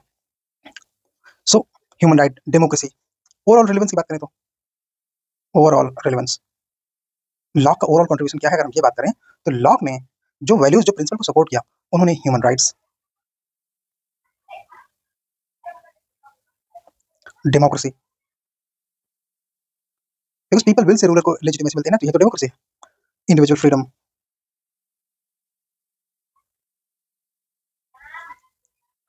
Reasoning, autonomy, natural laws, reasoning, autonomy, natural laws. ये जो मॉडर्न रिलेवेंस है, ओवरऑल रिलेवेंस हम बात करें तो ये है लॉ की ओवरऑल रिलेवेंस. ठीक है, जो कि एथिक्स, लॉज, हर जगह इन्फ्लुएंस करता है. Now we will move to further. Next, Hobbes and then Locke और अब रूसो. इन तीनों में काफी सिमिलरिटी है, तो थोड़ी सावधानी रखेंगे हम, सो दैट कि जो माइन्यूट डिफरेंसेस हैं उन पे फोकस किया जा सके. चलो, रूसोस एथिक्स एंड उनकी रिलेवेंस क्या है, दोनों बात एक साथ करेंगे. रूसो का पूरा नाम था, एक मिनट पहले लिखता हूं.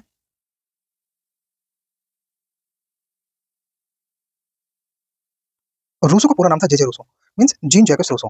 ठीक है, जो इनके आइडियाज हैं बेसिकली फ्रीडम, इक्वालिटी, ये हमको आइडिया होना चाहिए कि किस बारे में ज्यादा बात करते हैं. ये फ्रीडम, इक्वालिटी, इसलिए पॉलिटिकल साइंस में भी काफी रिलेवेंट है. Moral development and social contract, ये मेन एरिया है जहाँ पे इनका कंट्रीब्यूशन काफी रेलेवेंट है. और जो इनकी टीचिंग्स हैं वो politics, education, morality, human rights, इन सभी फील्ड में रेलेवेंट है. सो फर्स्ट थिंग रूसो ने क्या किया है, ethics of freedom and individual autonomy. Ethics of freedom and individual autonomy.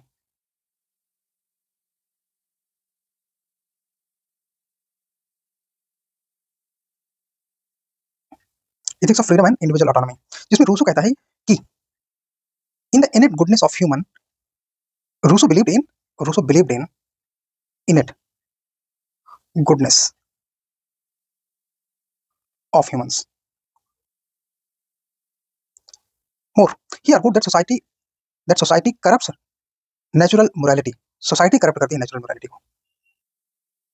Society corrupts natural morality. Natural morality को कौन corrupt करता है? Society. Otherwise individuals are good, ऐसा रूसो मान के चलता है, ठीक है। सो उनके जो आइडियाज हैं वो personal freedom, human rights, political autonomy, इन सारी चीजों में वो रेलिवेंट है। In democracy and governance his notion that legitimacy या legitimate authority comes from general will, legitimate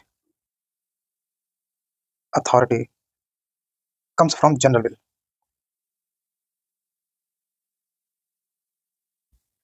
और इसने क्या गिव राइज किया, तो ये रेलेवेंस है डेमोक्रेसी, डेमोक्रेसी को यहाँ से बर्थ मिलता है। And inspires discussion of participatory democracy and social justice, democracy social justice, ये वो फील्ड हैं जो कि रूसो की टीचिंग से डेवलप हो रही हैं। जनरल विल बहुत इंपॉर्टेंट है। इन एजुकेशन, जो उनकी जो किताब है email, so that promotes learning based on individual development, learning based on individual development, जो कि अपने आप में progressive and student centric education को प्रमोट करते हुए रेलिवेंट है। इसकी रेलिवेंस कहाँ है, in promotion of, individual development आप लगा दीजिए, in promotion of progressive and student centric education, progressive and student centric education के डेवलपमेंट में, ठीक। सेकंड, रूसो सपोर्ट करता है social contract and ethical governance,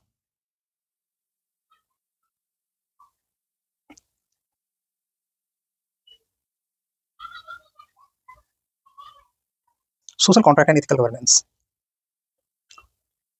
in the social contract, ये इनका एक टेक्स्ट है, इसको अलग से लिख लेते हैं, द सोशल कॉन्ट्रैक्ट, इनकी एक बुक है, ठीक है, द सोशल कॉन्ट्रैक्ट इनकी बुक है। और उसमें ये आर्गू करते हैं true political authority comes from consent of the government, ये हमने पहले भी बात की थी। True political authority comes from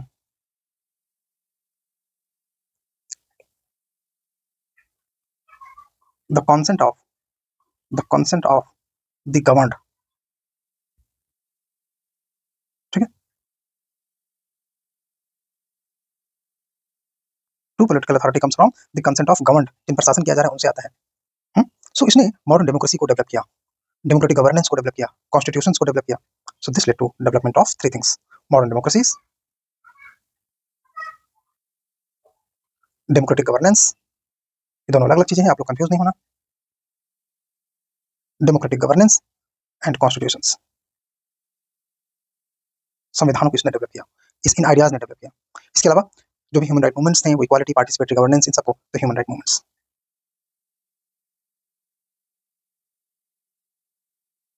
human right movements देते हैं उनको। Then third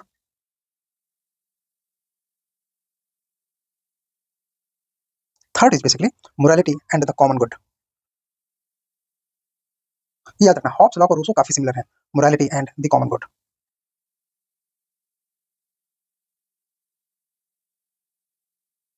morality and the common good. Rousseau emphasized the importance of common good over self-interest. Emphasized common good over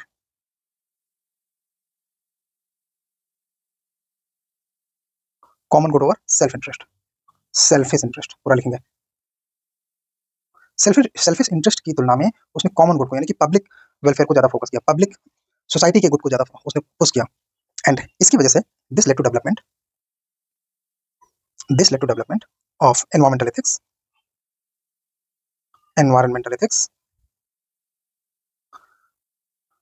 because इसमें एनवायरमेंटल एथिक्स में क्या क्या चीजें आएंगी, ecological sustainability या sustainable development goals, SDGs and ecological movements, इन चीजों का ग्रोथ हुआ because of emphasis on of common good और सेल्फिश इंटरेस्ट। और दूसरा corporate ethics and specially CSR, ठीक। इन चीजों का इसलिए ग्रोथ हो सका बिकॉज रूसो जैसे अर्ली थिंकर्स ने इन चीजों को सपोर्ट किया कि कॉमन गुड ज्यादा प्रायोरिटी में होना चाहिए। इसके अलावा ethical implications of inequality, next है हमारा ethical implications of inequality.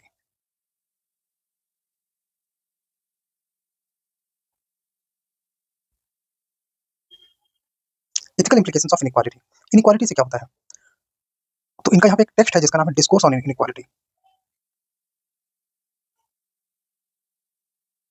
Discourse on inequality, जिसमें Rousseau criticised economic and social disparities, criticised economic and social disparities, जिसका आउटकम हुआ कि social justice and economic reform वो गवर्नमेंट के एजेंडा में आ गया। इसका जो आउटकम हुआ वो ये है कि social justice and economic reform become the agenda of government. इसके अलावा डिबेट ऑन कैपिटलिज्म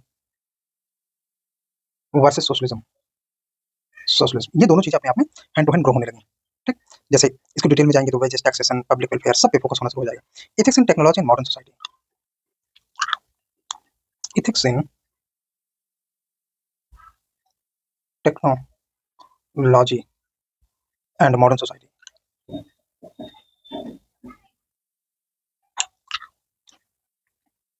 अब इसमें रूसो क्या कहता है, आइए देखते हैं। रूसो वांट, किस चीज के लिए रूसो ने वार्न किया? वांट, रूसो ने चेतावनी दी about the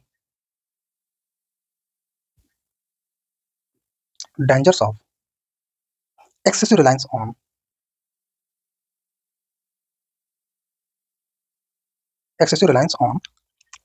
artificial social construct,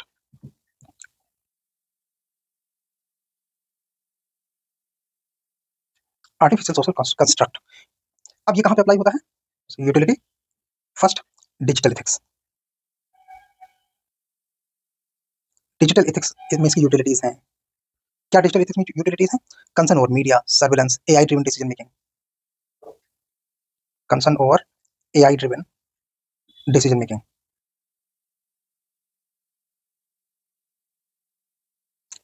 surveillance, social media. ठीक है, बिकॉज इससे रूसो का आर्गुमेंट ये था कि इससे कोई मोरल इंप्रूवमेंट नहीं होता। It hurts moral improvement. This process does not always mean moral improvement. This process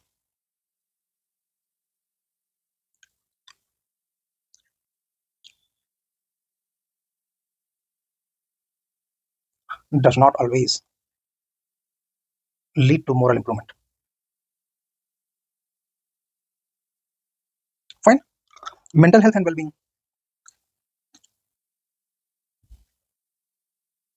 Mental health and well-being. Mental health and wellbeing उतना इंपॉर्टेंट है। सो जो सोसाइटी का प्रेशर है वो रेजोनेट होता है खासतौर से कंज्यूमरिज्म का, एंग्जाइटी का एंड मेंटल हेल्थ इश्यूज का। तो ये जितने आर्टिफिशियल सोशल कंस्ट्रक्ट हैं, आर्टिफिशियल सोशल कंस्ट्रक्ट कौन से हैं?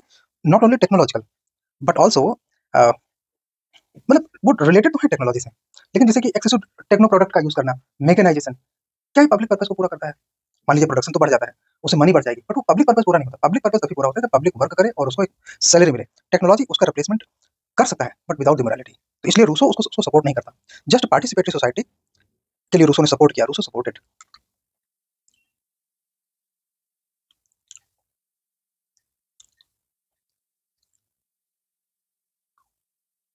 Rousseau supported just participatory society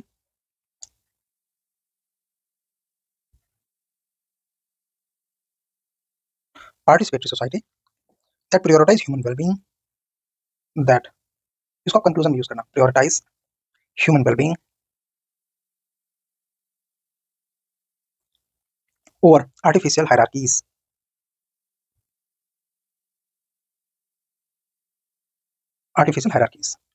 चलिए नेक्स्ट थिंकर जिनके बारे में अब हम आगे डिस्कशन करेंगे वो है वॉल्टेयर। चलिए, कलर ब्लैक, वॉल्टेयर।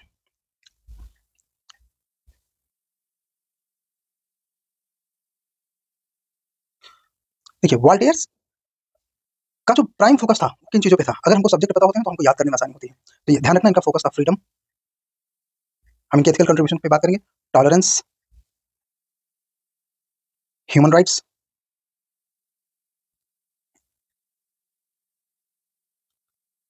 ठीक है, ये इनके मेन फोकस एरिया थे। जैसे सबसे पहला है freedom of speech and expression. आप इसके बिहाफ पर, इन पॉइंट्स के बिहाफ पर इंट्रोडक्शन लिख सकते हैं, फिर अपने मेन पॉइंट फ्रेम कर लीजिए, freedom of speech and expression.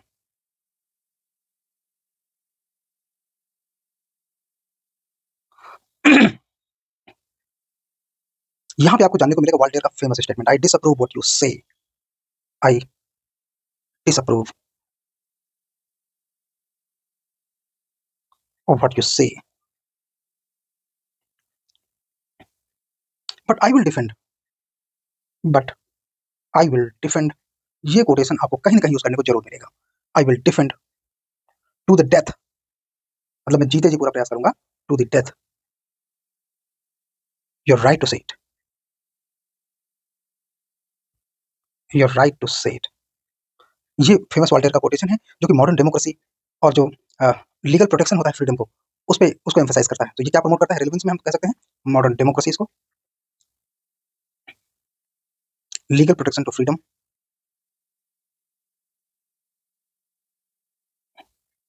ये इनके रेलेवेंस है। ठीक है, यहाँ पे आपको लिखना है, लिख लीजिए रेलेवेंस ऐसे। Two, religious tolerance and secularism,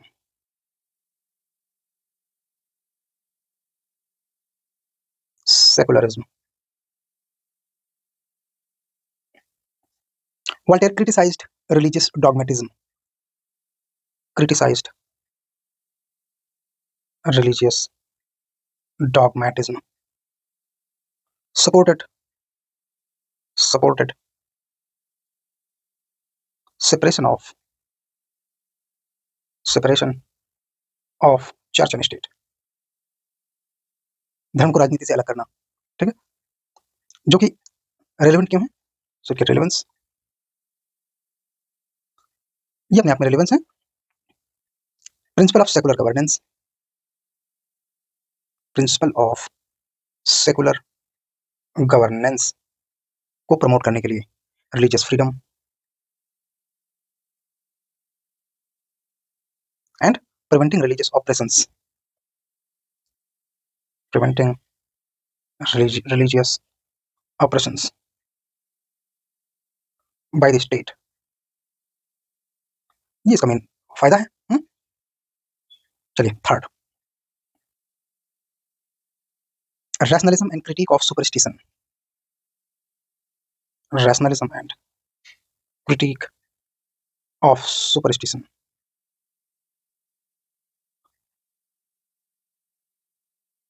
Voltaire promoted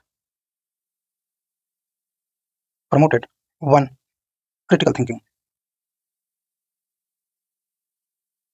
two, reason over blind faith। इन चीजों को रूसो सपोर्ट करता है। ठीक, अब इससे क्या होता है? रेलेवेंस,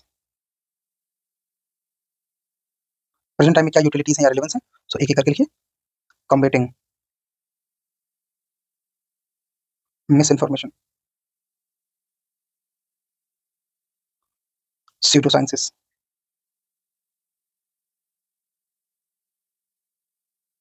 स्यूडो साइंसेस की स्पेलिंग होती है थोड़ी गलत हो गई, PSEUDO SCIENC, pseudo sciences and extremist ideologies,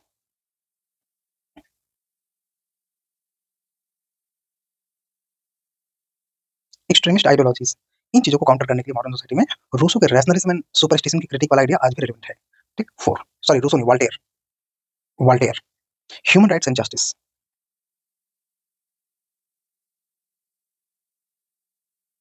human rights and justice। Voltaire fought against unjust laws, especially related to unfair trials and torture। इससे हुआ क्या? इससे जो फ्रेमवर्क रेलेवेंस है इसकी, जो ह्यूमन राइट के फ्रेमवर्क है वो डेवलप हुए, ह्यूमन राइट मजबूत हुआ, खासतौर से ह्यूमन राइट्स ऑफ प्रिजनर्स। ठीक है, human rights and specially of prisoners. Next, opposition to tyranny and advocacy for enlightened governance, advocacy for enlightened governance.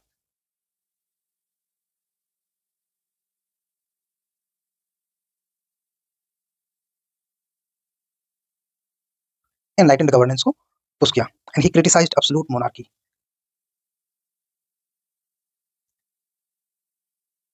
Absolute monarchy and advocated recent and just leadership. Advocated मतलब support किया. Advocated just and just leadership based on reasoning, based on reason. Fine. So इस तरह से आप Voltaire के बारे में कुछ अच्छी बातें लिख सकते हैं. मूविंग फर्दर, जो नेक्स्ट फिलोसोफर होंगे जिनके बारे में हम बात करने वाले हैं उनका नाम है Immanuel Kant.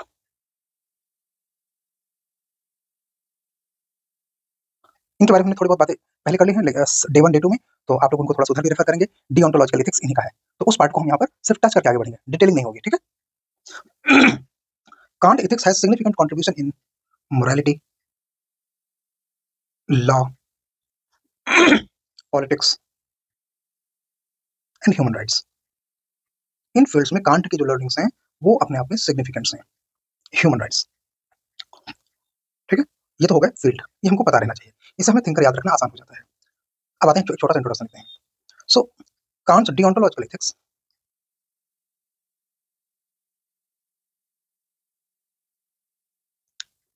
Is based on duty and moral principle. ये सब बातें आपको हमने पहले बता दिया है. Is based on duty and moral principle and moral principle which provides a strong foundation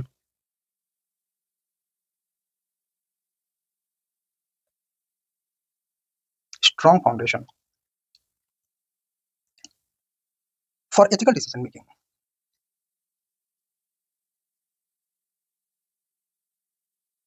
For ethical decision making उनके कुछ कंट्रीब्यूशन और उनकी रिलेवेंस हम एक साथ आगे बढ़ेंगे. सो हेडिंग डालेंगे his main contribution in ethics. उनके मेन कंट्रीब्यूशन कौन है? Number 1, the categorical imperatives.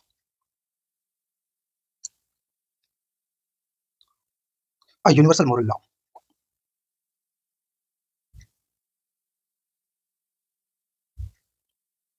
A universal moral law है कॉन्ट का, ये हमने पहले भी बात किया है. सो can't proposed that moral action must follow universal principle that apply to ethical decision making, moral sciences, etc. Unlike hypothetical imperatives, hypothetical imperatives क्या होता है? which depends on desire,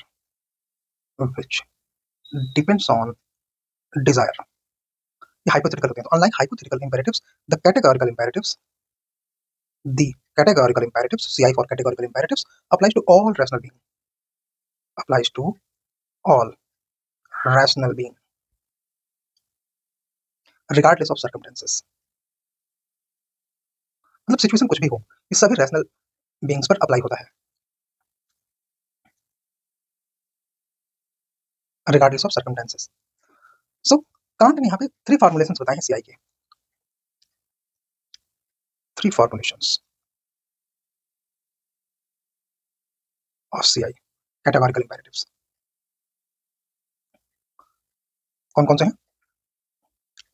universality, universalise, उससे हमने वर्ड निकाला यूनिवर्सलाइजेबिलिटी प्रिंसिपल. यूनिवर्सलाइजेबिलिटी प्रिंसिपल मतलब principle जो भी हो उनको यूनिवर्सलाइज किया जा सके. Act only according to maxim where you can at the same time will that it should become a universal law. मतलब this means we should act only in ways that could be universalised without condition. ठीक है, उसे हम बोलते हैं universalisability principle. Act only according to that maxim, उसको याद रखने की जरूरत नहीं है, बस वो आपको समझना है. आपको इस प्रिंसिपल और इसका एग्जांपल लिख लो सबसे अच्छा. If lying were a universal law, example लिख लो उसका, समझ जाओगे उसी से. इफ लाइंग, झूठ बोलना, were a universal law,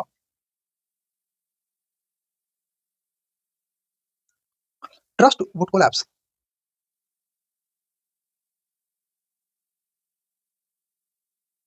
trust अपने आप में खत्म हो जाता. Making society dysfunctional,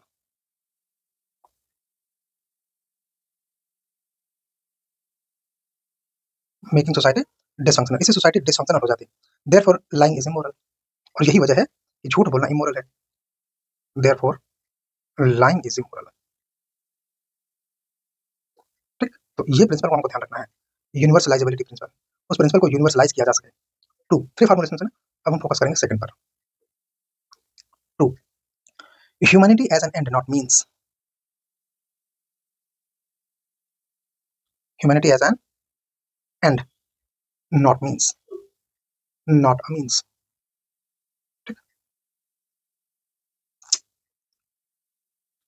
So this means people should never be used as mere tools for personal gains. इसका example, exploiting workers for profit, exploiting workers for profit violates their dignity and autonomy.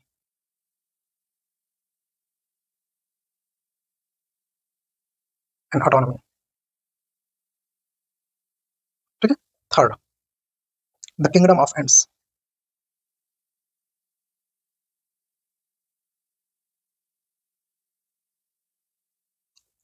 The kingdom of ends. This involves society where all individuals act according to rational moral laws, respecting each other as moral agents. This envisions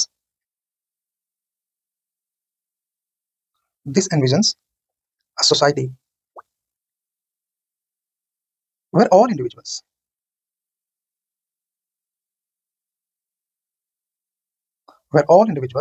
act according to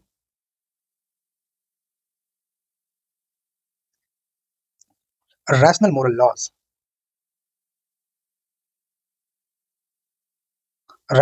laws, respecting each other as moral agents. एक दूसरे की कैसे help करते हैं, जैसे सभी moral agents हों, respecting each other as moral agents. Example, laws that ensures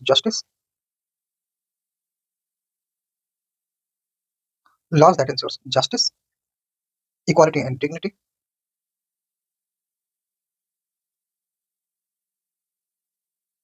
for all citizens reflect this principle. Fine. So इस तरह से हमने समझा कांट का कैटेगोरिकल इंपेरेटिव। अगर कैटेगोरिकल इंपेरेटिव आ जाता है तो यहाँ से हम इसको अच्छे से एक्सप्लेन कर सकते हैं। अब हम चलेंगे दूसरे प्रिंसिपल की ओर, कांटियन एथिक्स। कांटियन एथिक्स ये क्या है? डिओंटोलॉजिकल एथिक्स है। ठीक, जिसको हमने अच्छे से पीछे कवर कर लिया है। हम इसके कुछ फीचर्स पर लेकिन अभी भी फोकस करेंगे। आइए देखते हैं features. Feature number 1, morality is based on absolute duty,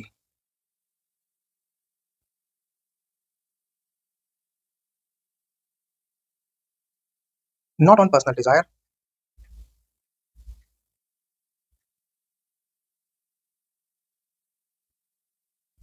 and consequences. 2, actions are morally right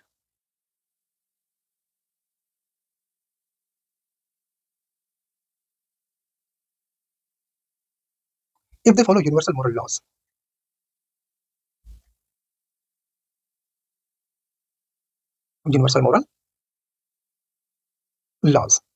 And the third, rationality and autonomy define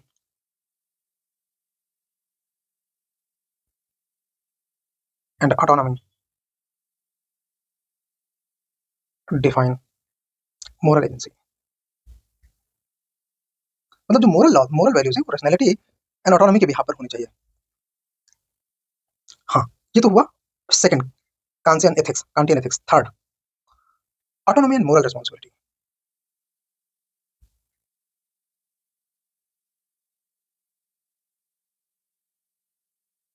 autonomy and moral responsibility. So can't believe that moral actions must stem from individuals autonomous choice. तो moral action कहाँ से आते हैं?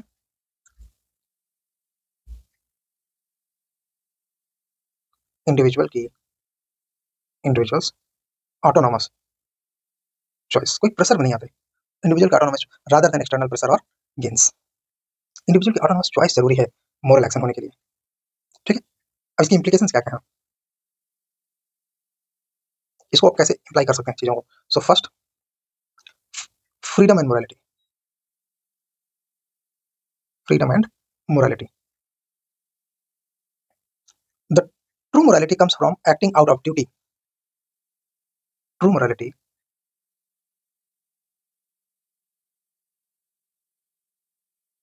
comes out of duty, not out of fear. दबाव में नहीं होता। और पर्सनल बेनिफिट्स, ठीक है, पर्सनल बेनिफिट से भी नहीं होता। कहां से आता है, ड्यूटी से। Second, personal responsibility.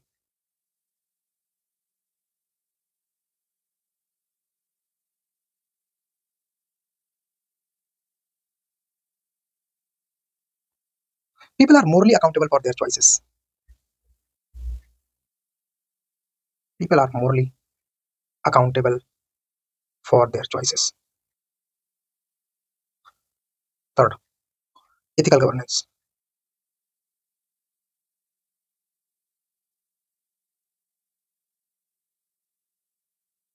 Laws should be based on rational principles.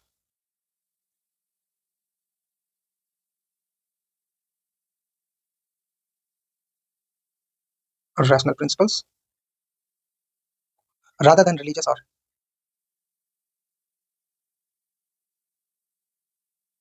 arbitrary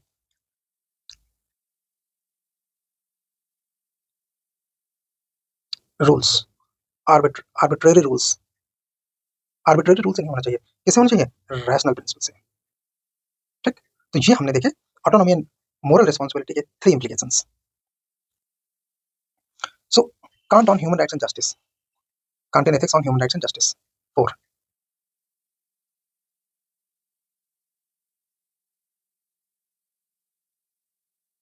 human right and justice. चलिए, तो हम फोकस करेंगे सबसे पहले ह्यूमन राइट पर।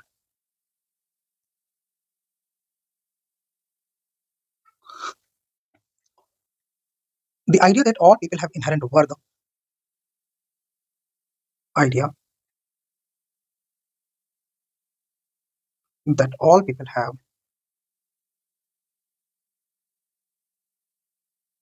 inherent worth influenced modern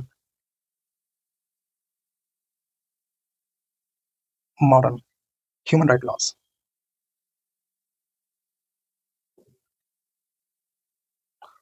ठीक है, मतलब ह्यूमन राइट लॉज कहां से आए हैं, ये इस बात से आए हैं कि हर इंसान की अपनी एक वर्थ है, inherent. A person is person, that's why he is वर्दी। उसको और किसी क्वालिटी होने की जरूरत नहीं है वर्दी होने के लिए। Second, legal justice. सो ये तो इजी है, बिकॉज इसमें कांटे फोकस करते हैं कि जो लीगल सिस्टम है वो फेयर लॉस पर होना चाहिए और इक्वालिटी बेस्ड होना चाहिए। ठीक, third, political ethics.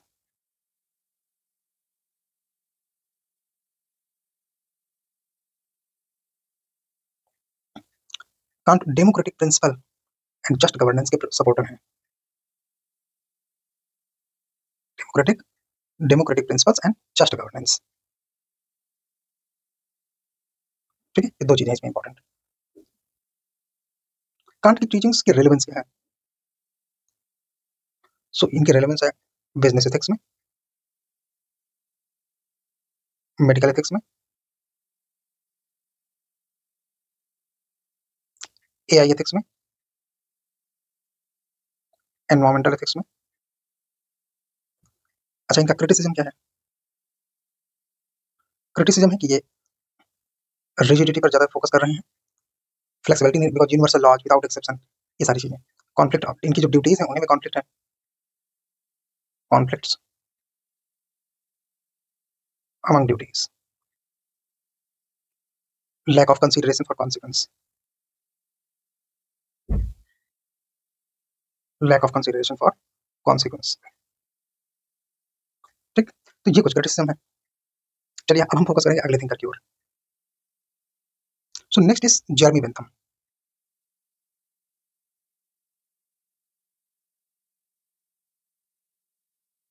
Jeremy Bentham,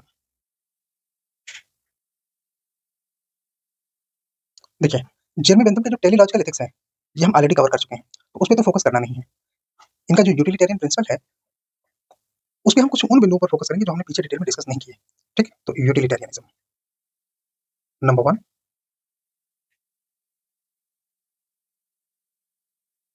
utilitarianism. सो इसमें क्या क्या है, तो है कॉन्सिक्वेंशियलिज्म,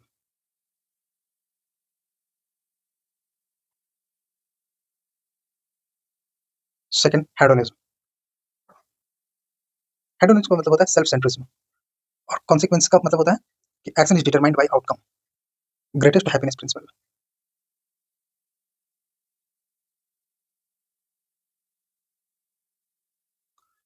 मतलब maximum happiness for maximum number of people. ठीक है, दूसरा हेडोनिक कैलकुलस इनका क्या है, हेडोनिक कैलकुलस,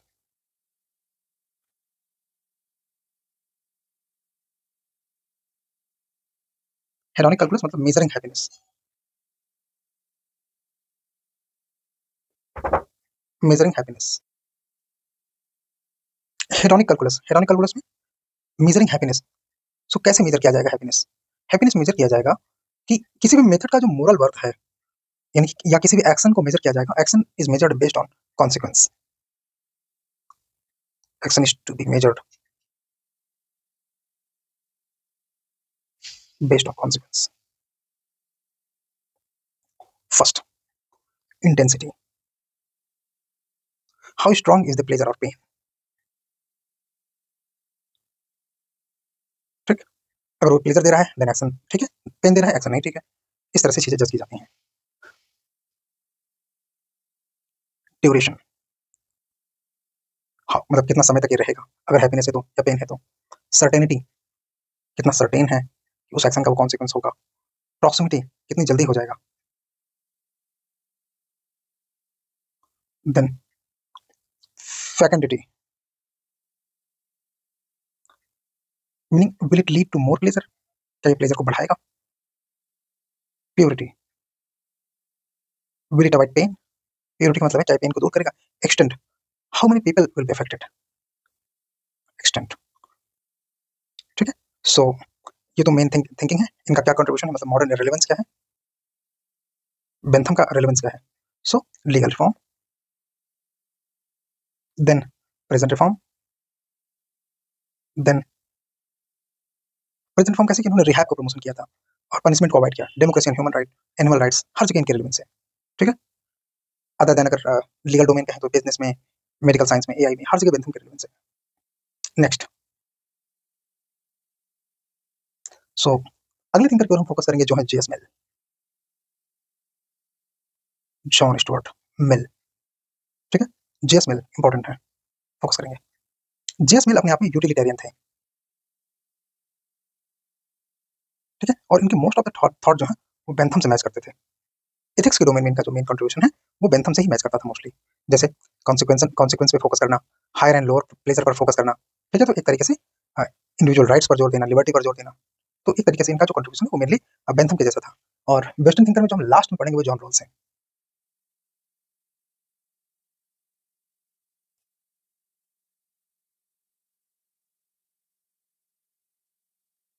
जॉन रॉल्स, ठीक है, जॉन रॉल्स की थ्योरी पढ़ेंगे। जॉन रॉल्स का जो मेन प्रिंसिपल था वो जस्टिस एंड फेयरनेस का कंट्रीब्यूशन था। जस्टिस एंड फेयरनेस, इनके बारे में एनसीईआरटी में भी मिलता है। ठीक है, पॉलिटिक एनसीईआरटी में, पॉलिटिकल थियरी में। जॉन रॉल्स जो स्टैब्लिश करना चाहते हैं थोड़ा उन पे फोकस करेंगे। So just society, fairness, equality, respect, individual rights, इन सब पे फोकस करना चाहते थे। हम बात करेंगे जस्टिस एंड फेयरनेस की, इस पार्ट पे हम फोकस करेंगे। Justice and fairness, John Rawl argued that society is one in which institutions are designated to be fair to all individual। institutions कैसे होने चाहिए, institutions to be fair to all individuals। Equal basic liberties पर इन्होंने focus किया कि जो to principal हैं,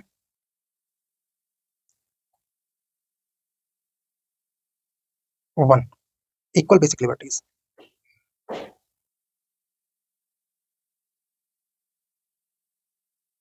equal basic liberties, जिसमें ये equal right and fundamental freedom पर फोकस करते हैं, just like freedom of speech, religion, political participation etcetera. Second focus करते हैं फेयर इक्वालिटी ऑफ अपॉर्चुनिटी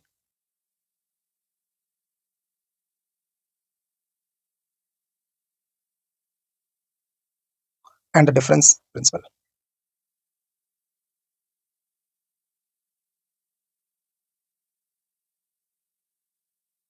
जिसमें पहला है फेयर इक्वालिटी ऑफ अपॉर्चुनिटी, मतलब कुछ भी उसका बैकग्राउंड हो, कुछ भी उसकी इनहेरिटेंस, कुछ भी उस पे उसको इक्वल अपॉर्चुनिटी मिलनी चाहिए। डिफरेंस प्रिंसिपल का मतलब क्या है? डिफरेंस प्रिंसिपल जो है वो सोशल एंड इकोनॉमिक इनइक्वालिटी को एक्सेप्ट करता है only if they benefit the least advantage members of society. ये डिफरेंस प्रिंसिपल समझो।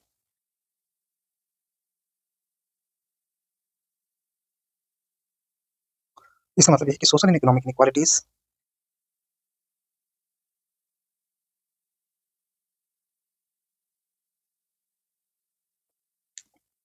Are acceptable only if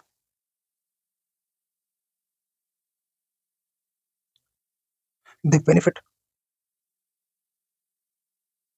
benefit the least advantaged member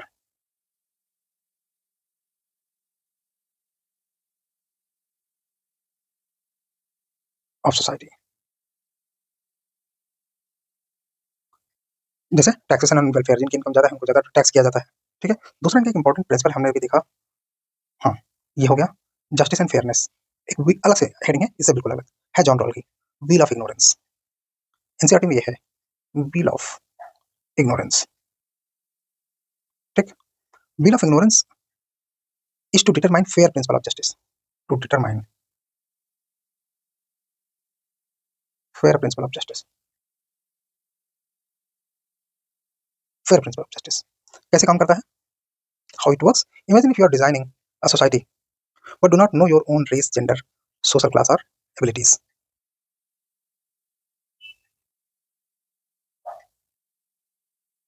If you are designing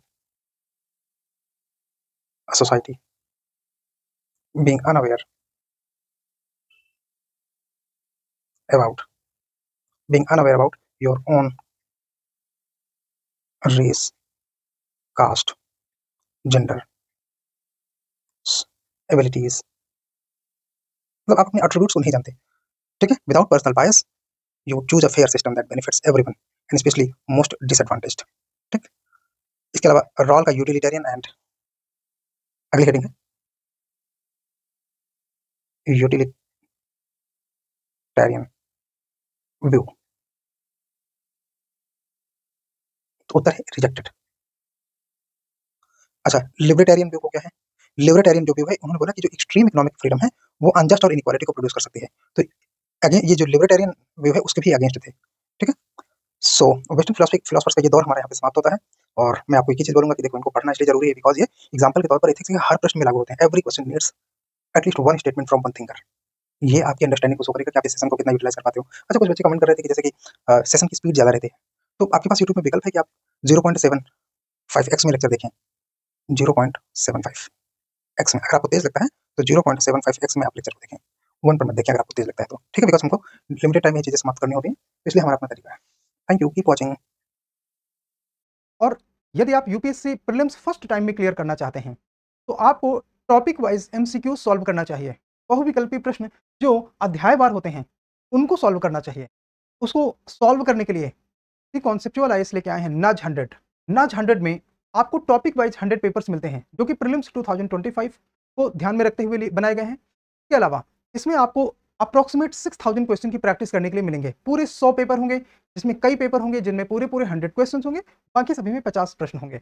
topic wise हैं, आपका कोई भी area छूटेगा नहीं। गहराई से आपकी तैयारी होगी। जो क्वेश्चंस का स्टैंडर्ड है that is even superior to UPSC level. तो आप लोग यूपीएससी प्री में अगर अपना समय ज़्यादा नहीं बर्बाद करना चाहते और पहले ही अटेम्प्ट में प्रीलिम्स क्वालिफाई करना चाहते हैं तो ज्वाइन कीजिए नज 100।